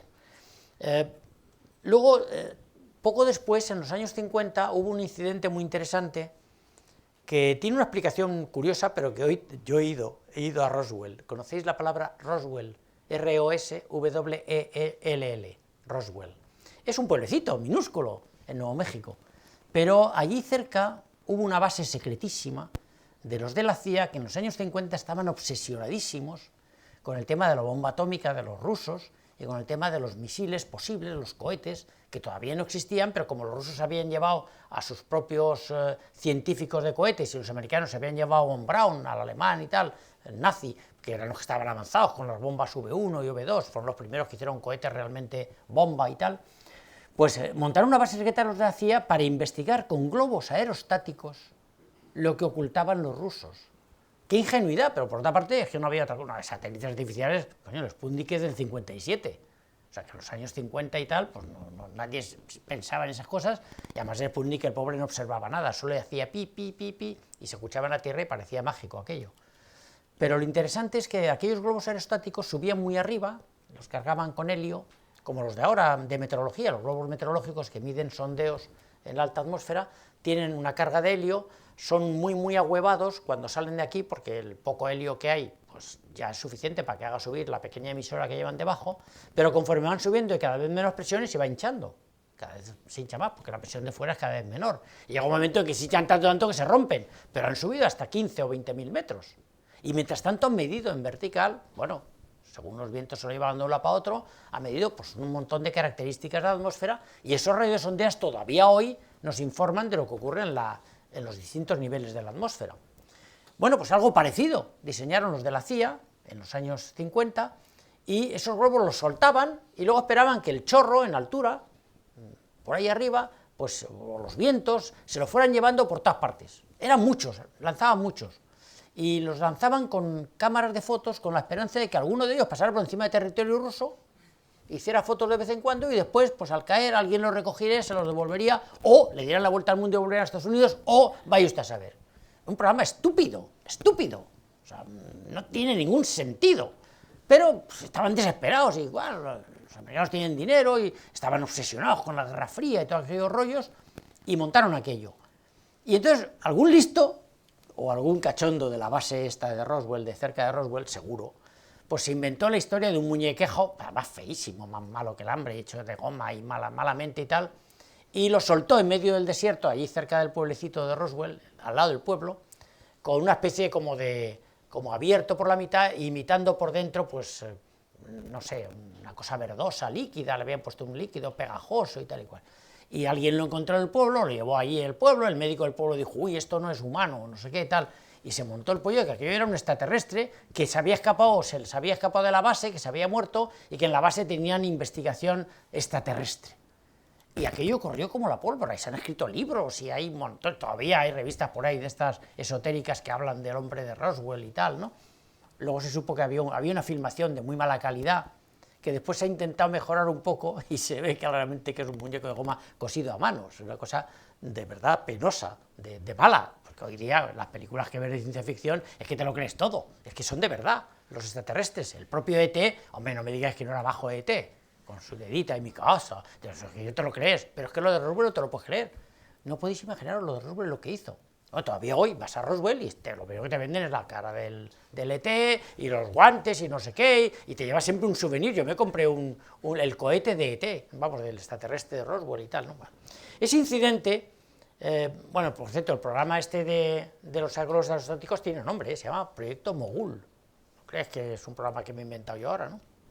Y la administración Truman quiso entonces investigar esto de los extraterrestres. Por supuesto que ya supo que en Roswell no había habido nada, pero estaban todos muy moscas y dijeron, mira, que si en lugar de los rusos los malos son los marcianos, no vaya a ser que nos hagan daño. Y entonces montaron un proyecto en el 69 ya, cuidado, que ya estábamos a punto de llegar a la Luna, y ya había habido Gagarin, ya había pasado el Sputnik y tal. En el 69 cerraron un proyecto que habían iniciado 10 años antes, en el 59, que se llama Proyecto Libro Azul, donde los americanos, vamos, el gobierno americano exigió de las fuerzas aéreas militares que anotaran todos los expedientes en los que había habido algún tipo de mención a ovnis, objetos voladores no identificados, con el fin de seleccionar y estudiar cuáles de ellos podían ser sospechosos por tener alguna de estas tres características que son muy interesantes. Una de ellas es el hecho de que esto pudiera ser dañino para el ejército americano, fijaros bien que no dice para la Tierra ni para la humanidad, para el ejército americano, o sea, un arma o tal. Segundo, provechoso para el ejército americano, es decir, que nos den sus armas maravillosas para ver si podemos cargarnos a los rusos malvados. O tercero, que tenga algún tipo de riesgo para la población civil. O sea, al final se acordaron de la gente.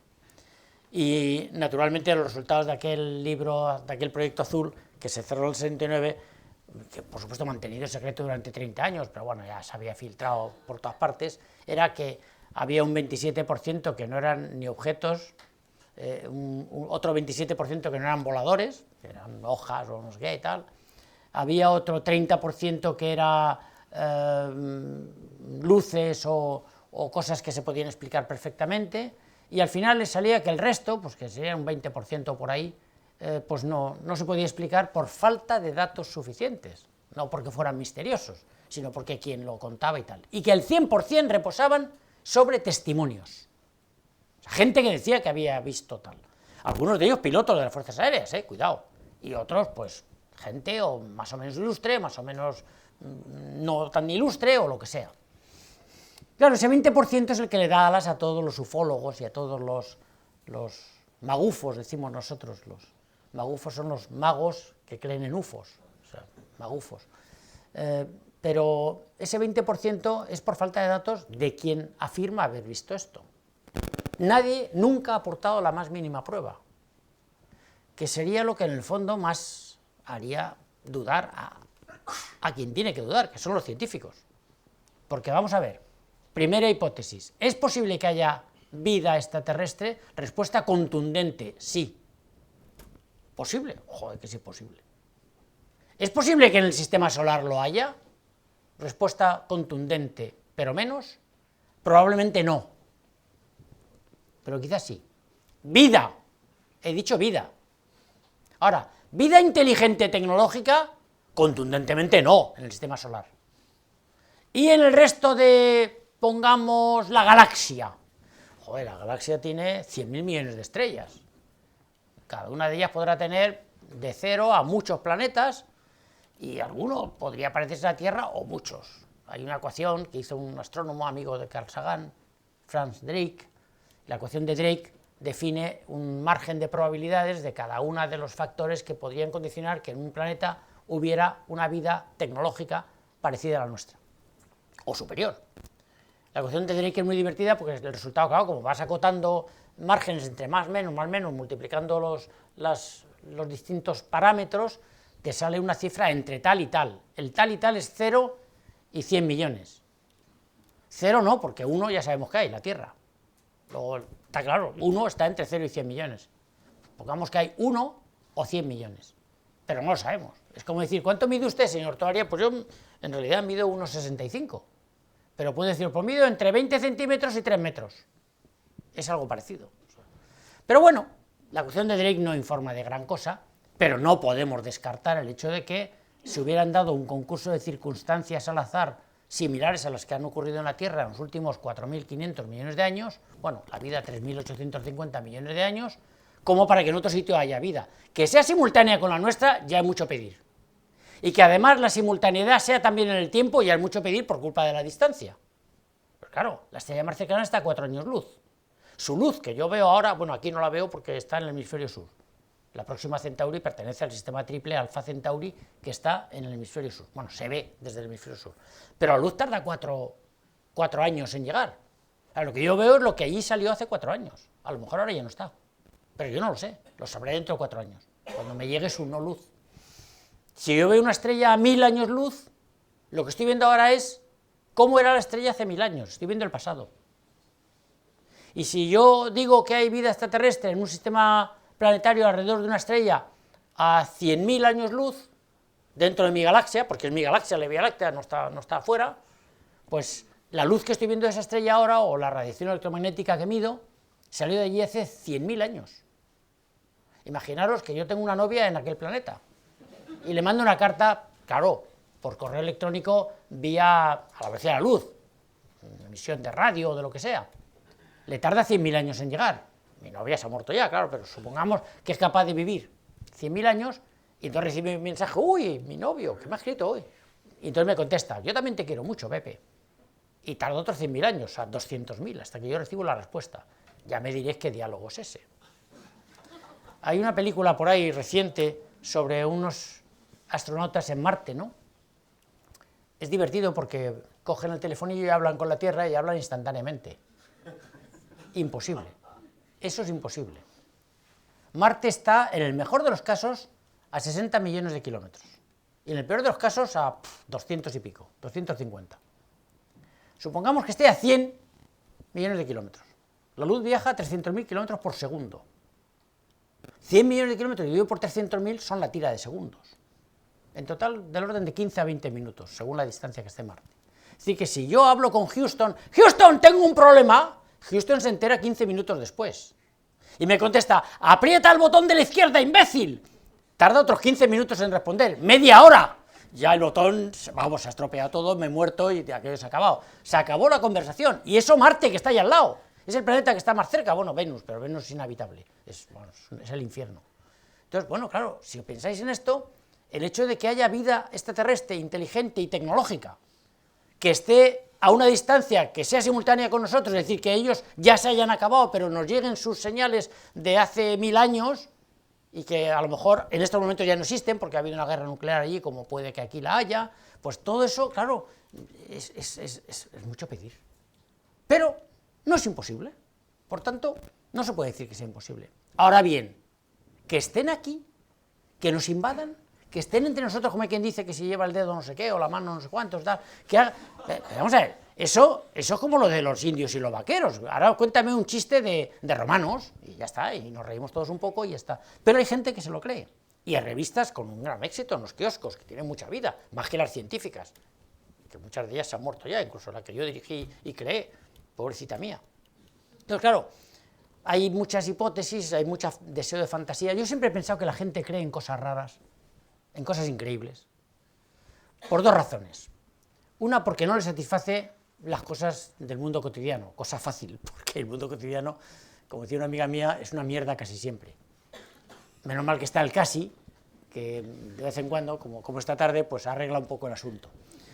Y la segunda razón es porque los humanos tenemos una enorme capacidad de fabulación. Lo mismo que nos caracteriza la curiosidad por saber más, la típica pregunta del niño pequeño, papá, ¿por qué el cielo es azul? Y el papá, que no tiene ni idea, pues le contesta siempre alguna tontería del estilo, niño, vete a ver la tele y déjame en paz, o no preguntes cosas absurdas, o eso yo qué sé, en fin.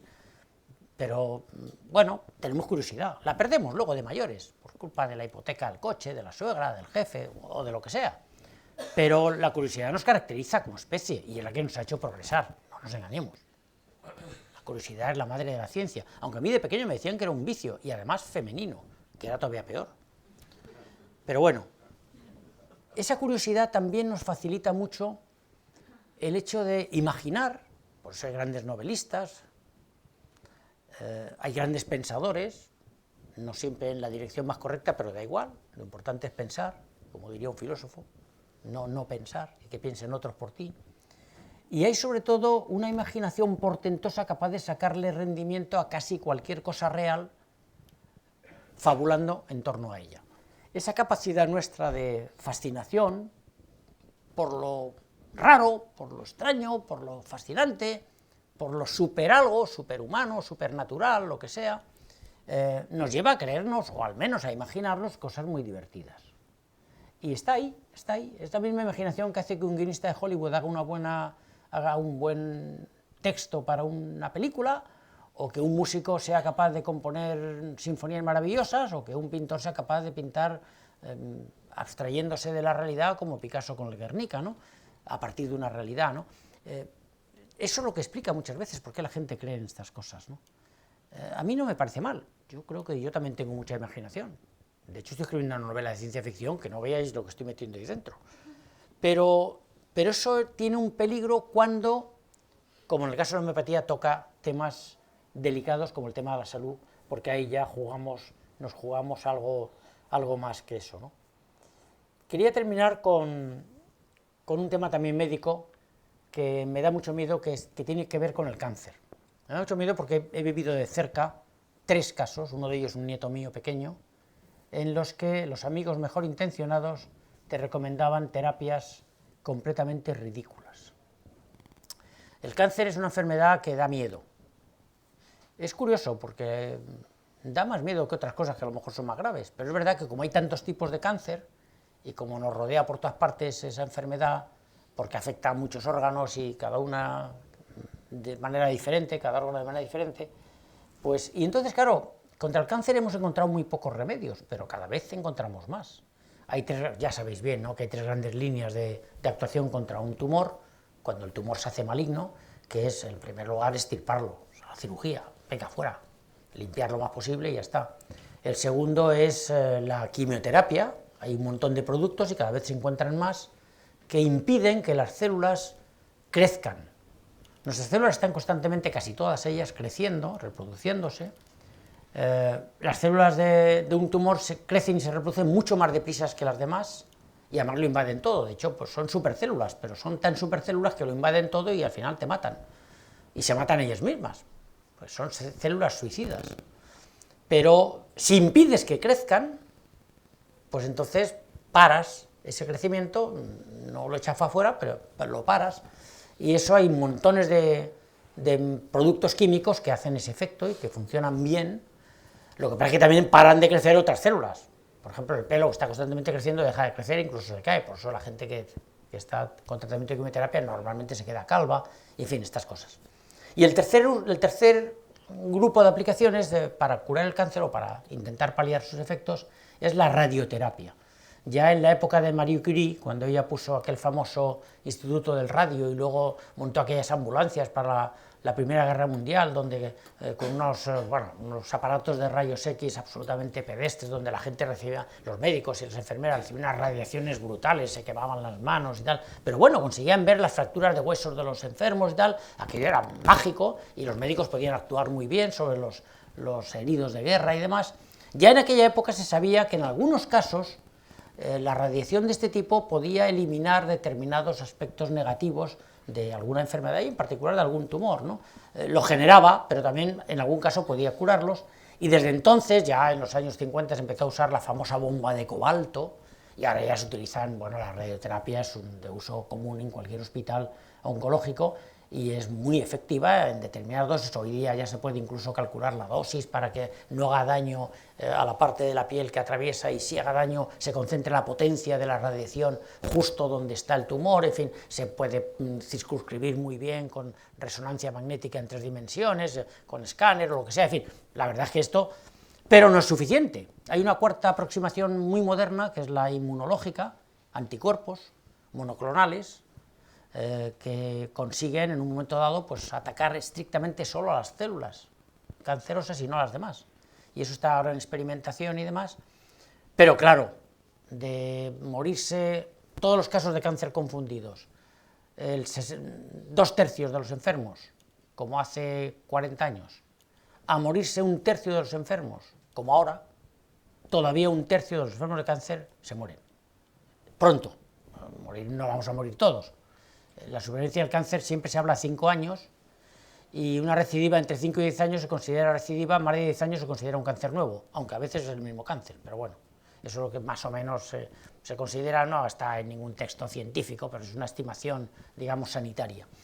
Lo importante de esto es que ese tercio de personas que se mueren de cáncer, inexorablemente, y algunos muy pronto, pues son una presa codiciada por todos aquellos que quieren sacarles dinero a las familias desesperadas ante la muerte de un ser querido.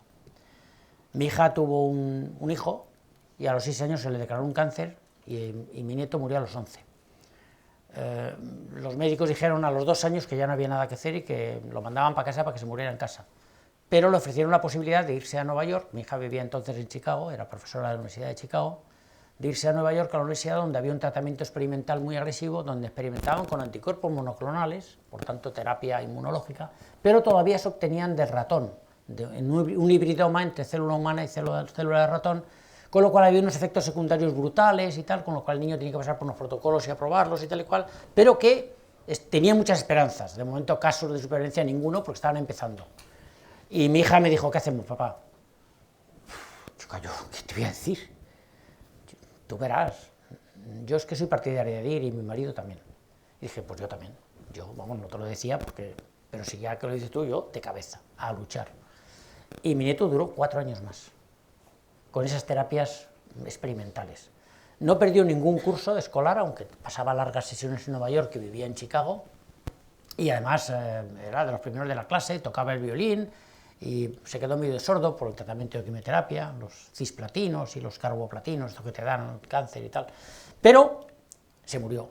En los últimos 2 años, todos los vecinos de mi hija, todos sin excepción, gente con estudios, profesores universitarios de diversas disciplinas, uno de ellos catedrático de matemáticas, le ofrecieron 10 terapias diferentes, todas ellas pseudocientíficas, todas ellas cuento chino. Y entonces yo me puse a recopilar nombres de pseudoterapias contra el cáncer, no solamente las que ofrecieron a mi hija, que ya tenía yo la lista con 10, sino otras que pude tener conocimiento simplemente investigando en revistas, en archivos y en esta asociación esta escéptica en la que pertenezco y tal, y os voy a leer unas cuantas.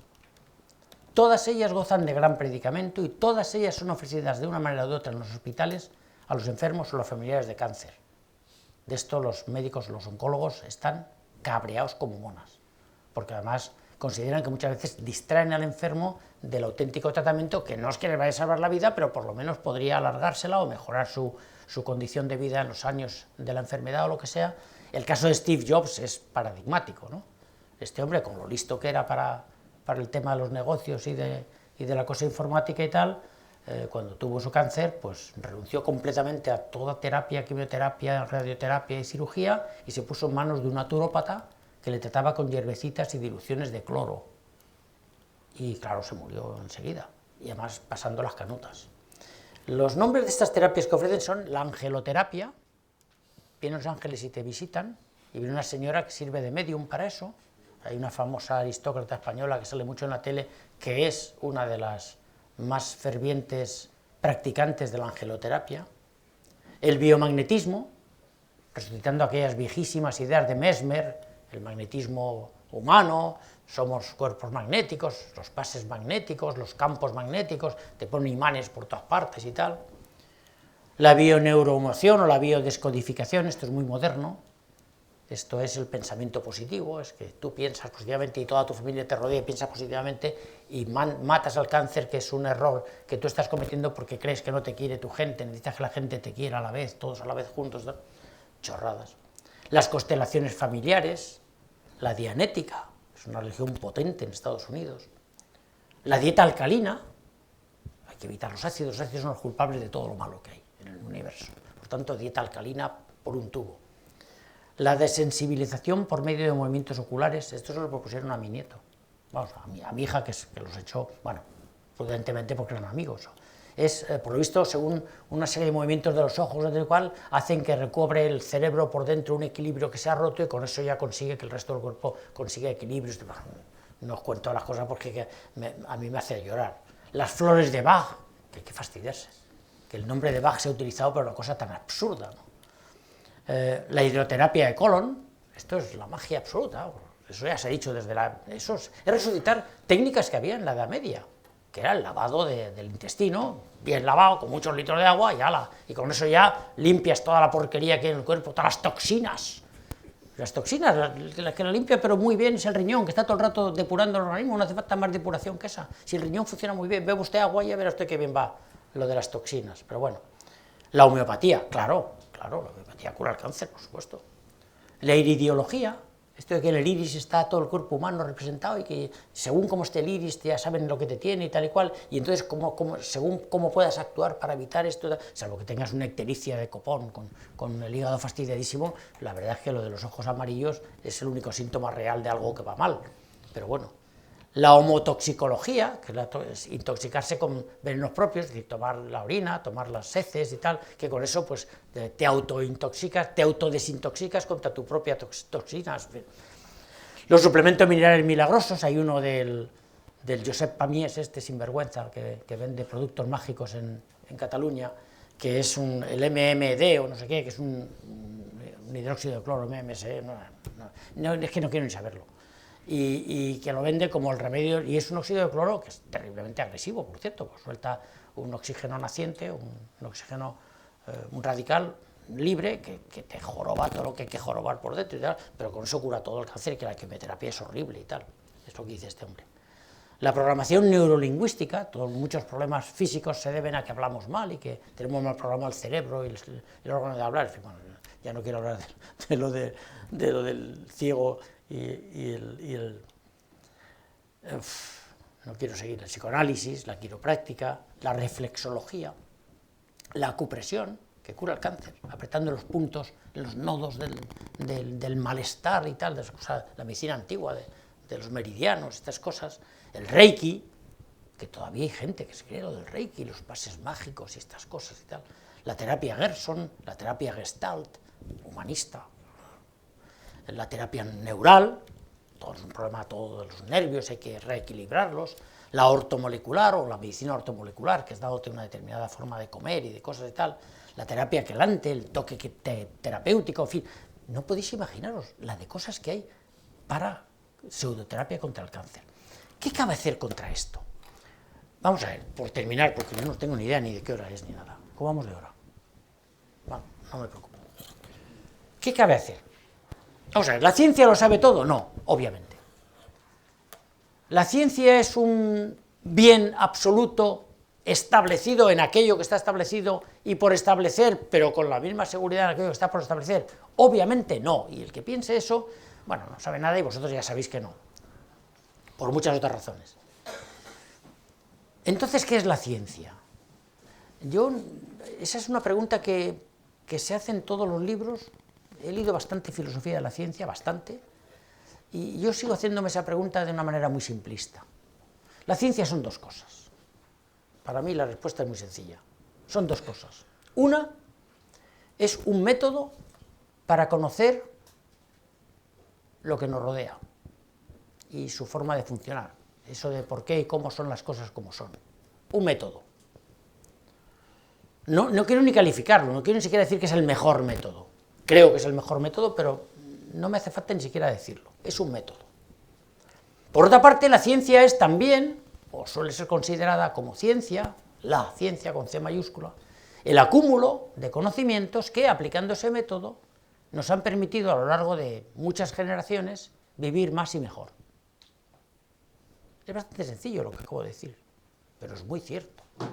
Vamos a ver, cuando el Cromañón, ya no había neandertales porque es hace 20.000 años, estaba todavía en la caverna porque estábamos todavía en plena glaciación, y miraba al cielo por ahí arriba, y de vez en cuando veía unos puntitos brillantes de noche, y de día veía luz, y a veces una bola que deslumbraba, y por la noche también, sobre los puntitos brillantes, de vez en cuando veían una bola que poco a poco a lo largo de la noche se desplazaba, que luego se iba haciendo más pequeña, hasta desaparecer, y luego se hacía más grande y tal, y eso ocurría cada X número de días y noches seguidos, la luna. Y entonces a partir de ahí pudo establecer el qué. Pues un calendario lunar, sí, el calendario lunar seguramente tiene 20.000 años o más, seguro, es obvio. No sería muy preciso, pero estaba. Si pensáis despacio, hoy, hombres y mujeres del siglo XXI, ¿qué métodos tenemos para medir el tiempo que transcurre fuera del reloj y los telefonillos y la tele? ¿Cómo, de forma natural, perdidos en un bosque, podríais medir el tiempo? No hay muchos. No hay muchos sistemas. El primero, por supuesto, el día y la noche. Pero el día y la noche que llamamos día, en realidad es la luz diurna y la no luz. Y eso suma una cantidad exacta. Pero la no luz y la luz diurna van variando, salvo en el Ecuador. Entonces, sumar las dos y darse cuenta de que es lo mismo no es difícil. Pero, como varían, tanto la salida del sol como la puesta, como tal, la cosa ya se complica un poco. Pero, en fin, ahí tenemos una unidad que es el día de 24 horas. Bueno, las horas, no, olvidaros las horas. El día, la suma de luz diurna y de oscuridad. Tenemos la luna. Cada vez que la luna se pone gorda y redonda, y vuelve a aparecer otra vez gorda y redonda, pues han pasado 29 días y pico. Pues tenemos el mes lunar. Bueno, lo llamamos lunar por llamarlo algo, lunación, si queréis, como decían los indios de las praderas, la lunación. ¿Qué más? El año. ¿El año es fácil de determinar? ¿Por razones naturales? Pues no es muy fácil, pero las estaciones sí son fáciles. Porque hay un momento en que si pones un palo vertical y observas la sombra del sol y vas trazando la primera sombra cuando el sol sale y la última sombra cuando el sol se pone, y la sombra más cortita cuando el sol está en el centro del día, ya puedes determinar el centro del día diurno, de la luz diurna, ¿vale? Pero también puedes ver que a lo largo del año, esa sombra mínima se acorta o se alarga a lo largo de los días, y hay 2 días en el año en que es exactamente igual, muy corta, y 2 días en que es muy larga. Los solsticios y los equinoccios. Bueno, vale, pues ya tenemos por lo menos el trimestre, 3 trimestres, y 4 trimestres, y la suma de los 4 trimestres da un año. O sea que tenemos el año, el trimestre, el mes lunar, que no es el mismo que el mes dividido en un trimestre por 3, pero bueno, aproximadamente, y tenemos poco más. ¿Más pequeño que eso? Tomaros el pulso. Lo tengo un poquito agitado porque estoy hablando mucho, pero vamos, si estuviera en reposo serían aproximadamente 60 veces por minuto, o sea, un segundo. El segundo también es bastante natural. Ponéis relajados, tranquilos, os tomáis el pulso y ya sabéis lo que es un segundo, más o menos. Y ya está. No hay muchas formas de saber cómo medir el tiempo. Pero a escala práctica en la época de los cromañones, y no te digo nada en el Holoceno, cuando ya se acabó la glaciación, después del Dries reciente, pues ahí ya era más fácil, porque entonces con eso ya valía para predecir, por ejemplo, épocas de cultivo, épocas de siembra, épocas de lo que sea, actividades de aire libre, cuando los días eran más largos. O sea, los calendarios podían tener sentido cuando tienen una aplicación, por ejemplo, agrícola, o ganadera, o lo que sea, bastante evidente, ¿no?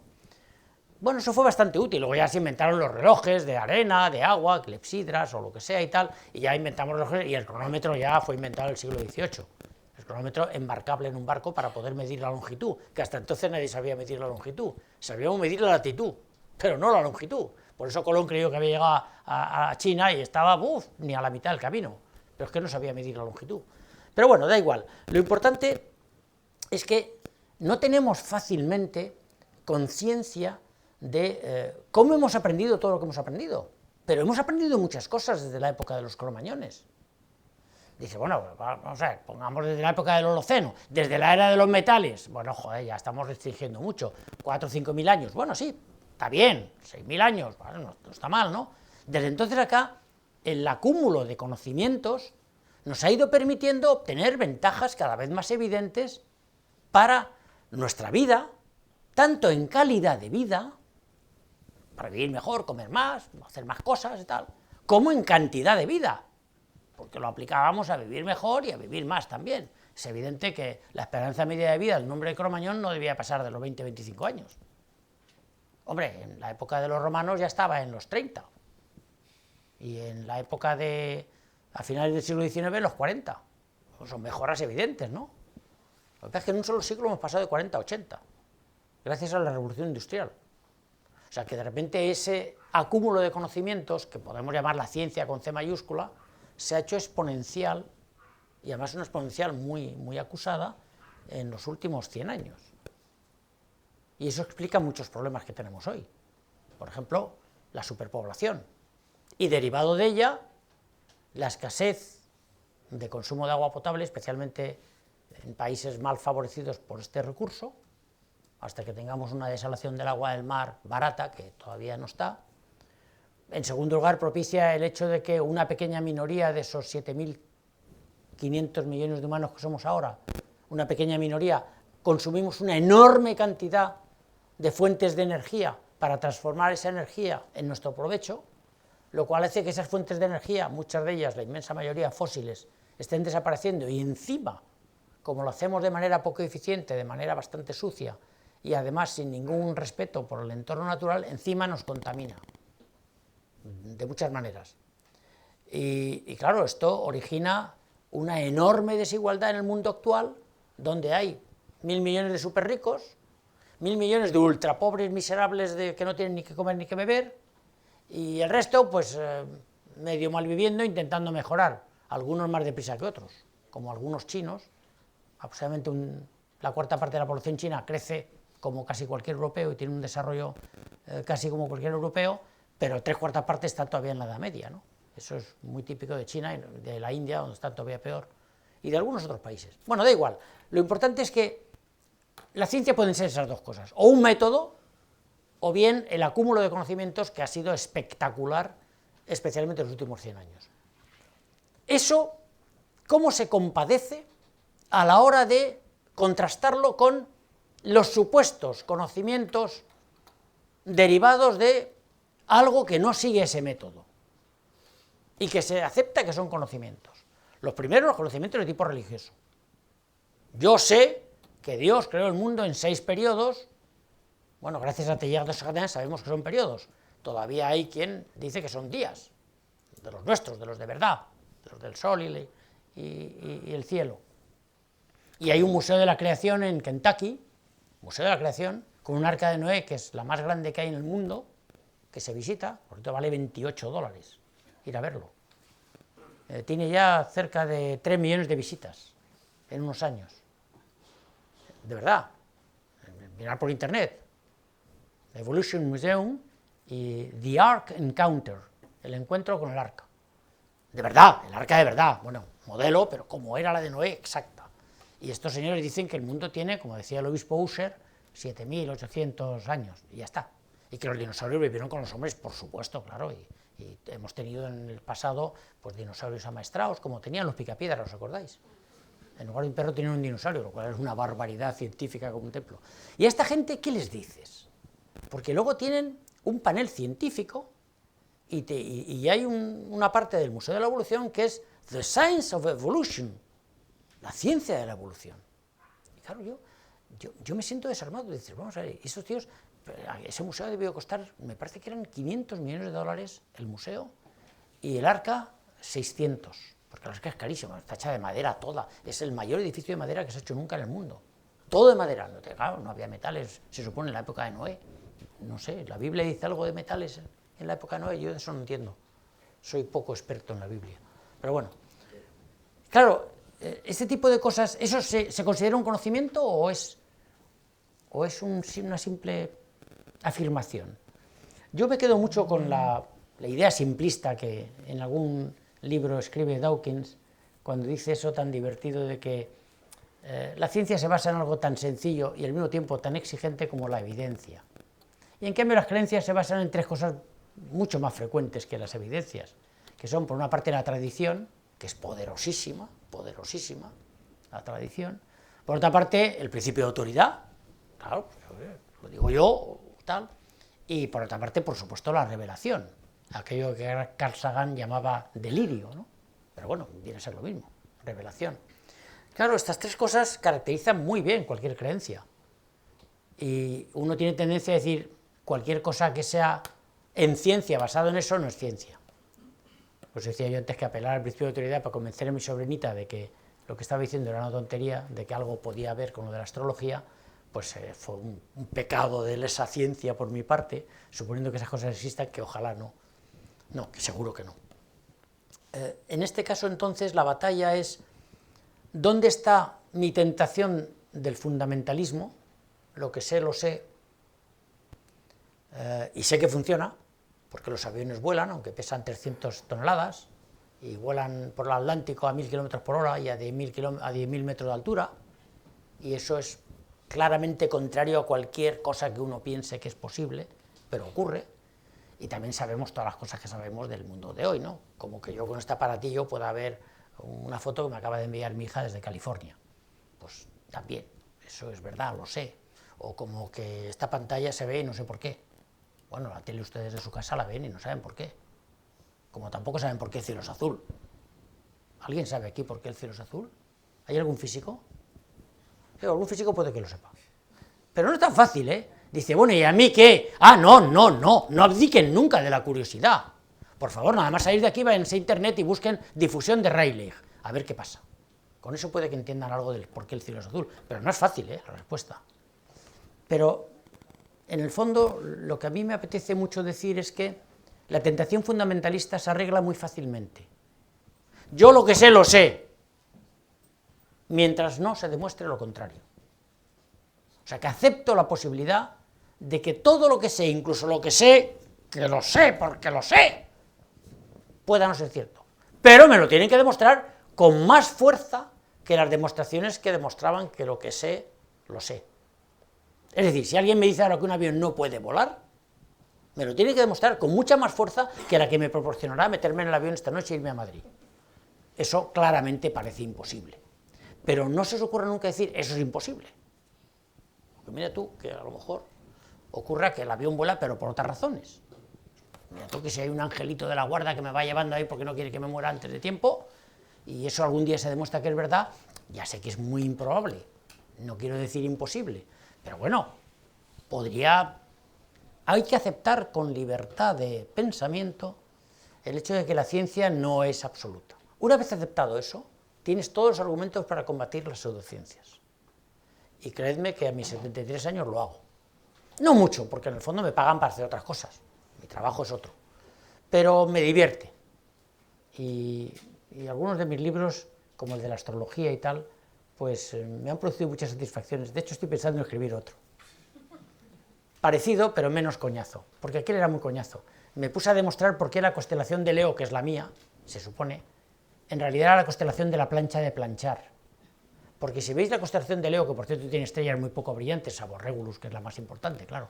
Pero bueno, si luego hacéis un dibujito con las estrellas, que eso los críos se lo ponéis los dibujos del cielo con estrellitas, las más gordas son las más brillantes, las más finitas las menos brillantes, y ponéis un eso, y le decís a los niños, dibujar constelaciones. Uy, os dibujan cosas maravillosas. Yo eso lo he hecho en mi museo de Madrid antes. O si le haces a la gente la prueba del horóscopo, que esa es definitiva. Tú te preparas concienzudamente con libros de astrología, que hay muchísimos, te preparas conscientemente un poco los caracteres típicos de un acuario, y escribes 20 líneas, y luego unas 20 o 25 líneas de los caracteres típicos de un Leo, y así con los 12 signos. Digamos que un promedio, pero en fin, lo más característico de cada signo.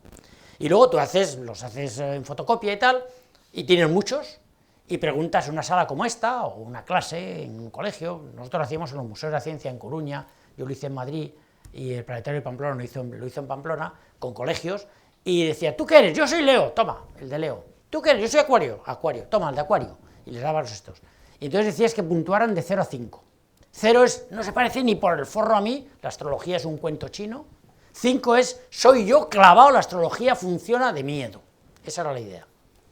Bueno, todos los experimentos que hemos hecho todos, en Coruña, en Madrid y en Pamplona, daban notas superiores a 4, entre 4 y 5. Nunca 5, es muy raro que lleguen a 5, pero nunca menos de 4. Es decir, que la astrología es fetén. Y luego decíamos a todos los alumnos, bueno, ahora darle a vuestro... No, si el mío es Acuario, este es de Leo. Bueno, dáselo y léetelo. Y era el mismo. Todos tenían lo mismo. Todos. La astrología funciona, aunque no funcione.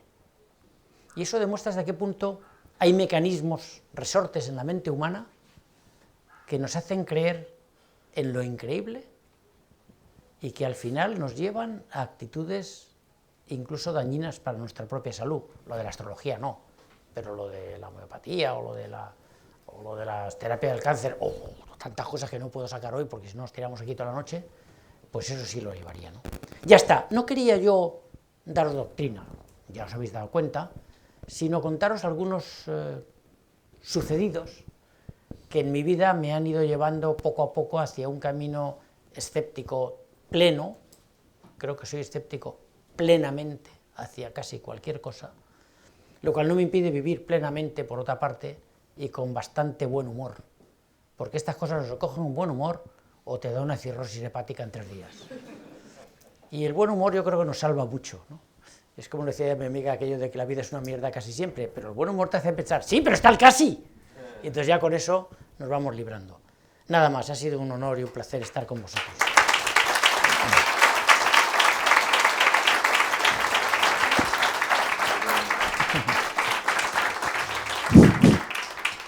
Bueno, pues es tradición en los encuentros que en la conferencia final no hay coloquio, como es natural, porque así el personal pues va acumulando preguntas para el año siguiente y es lo que garantiza la continuidad.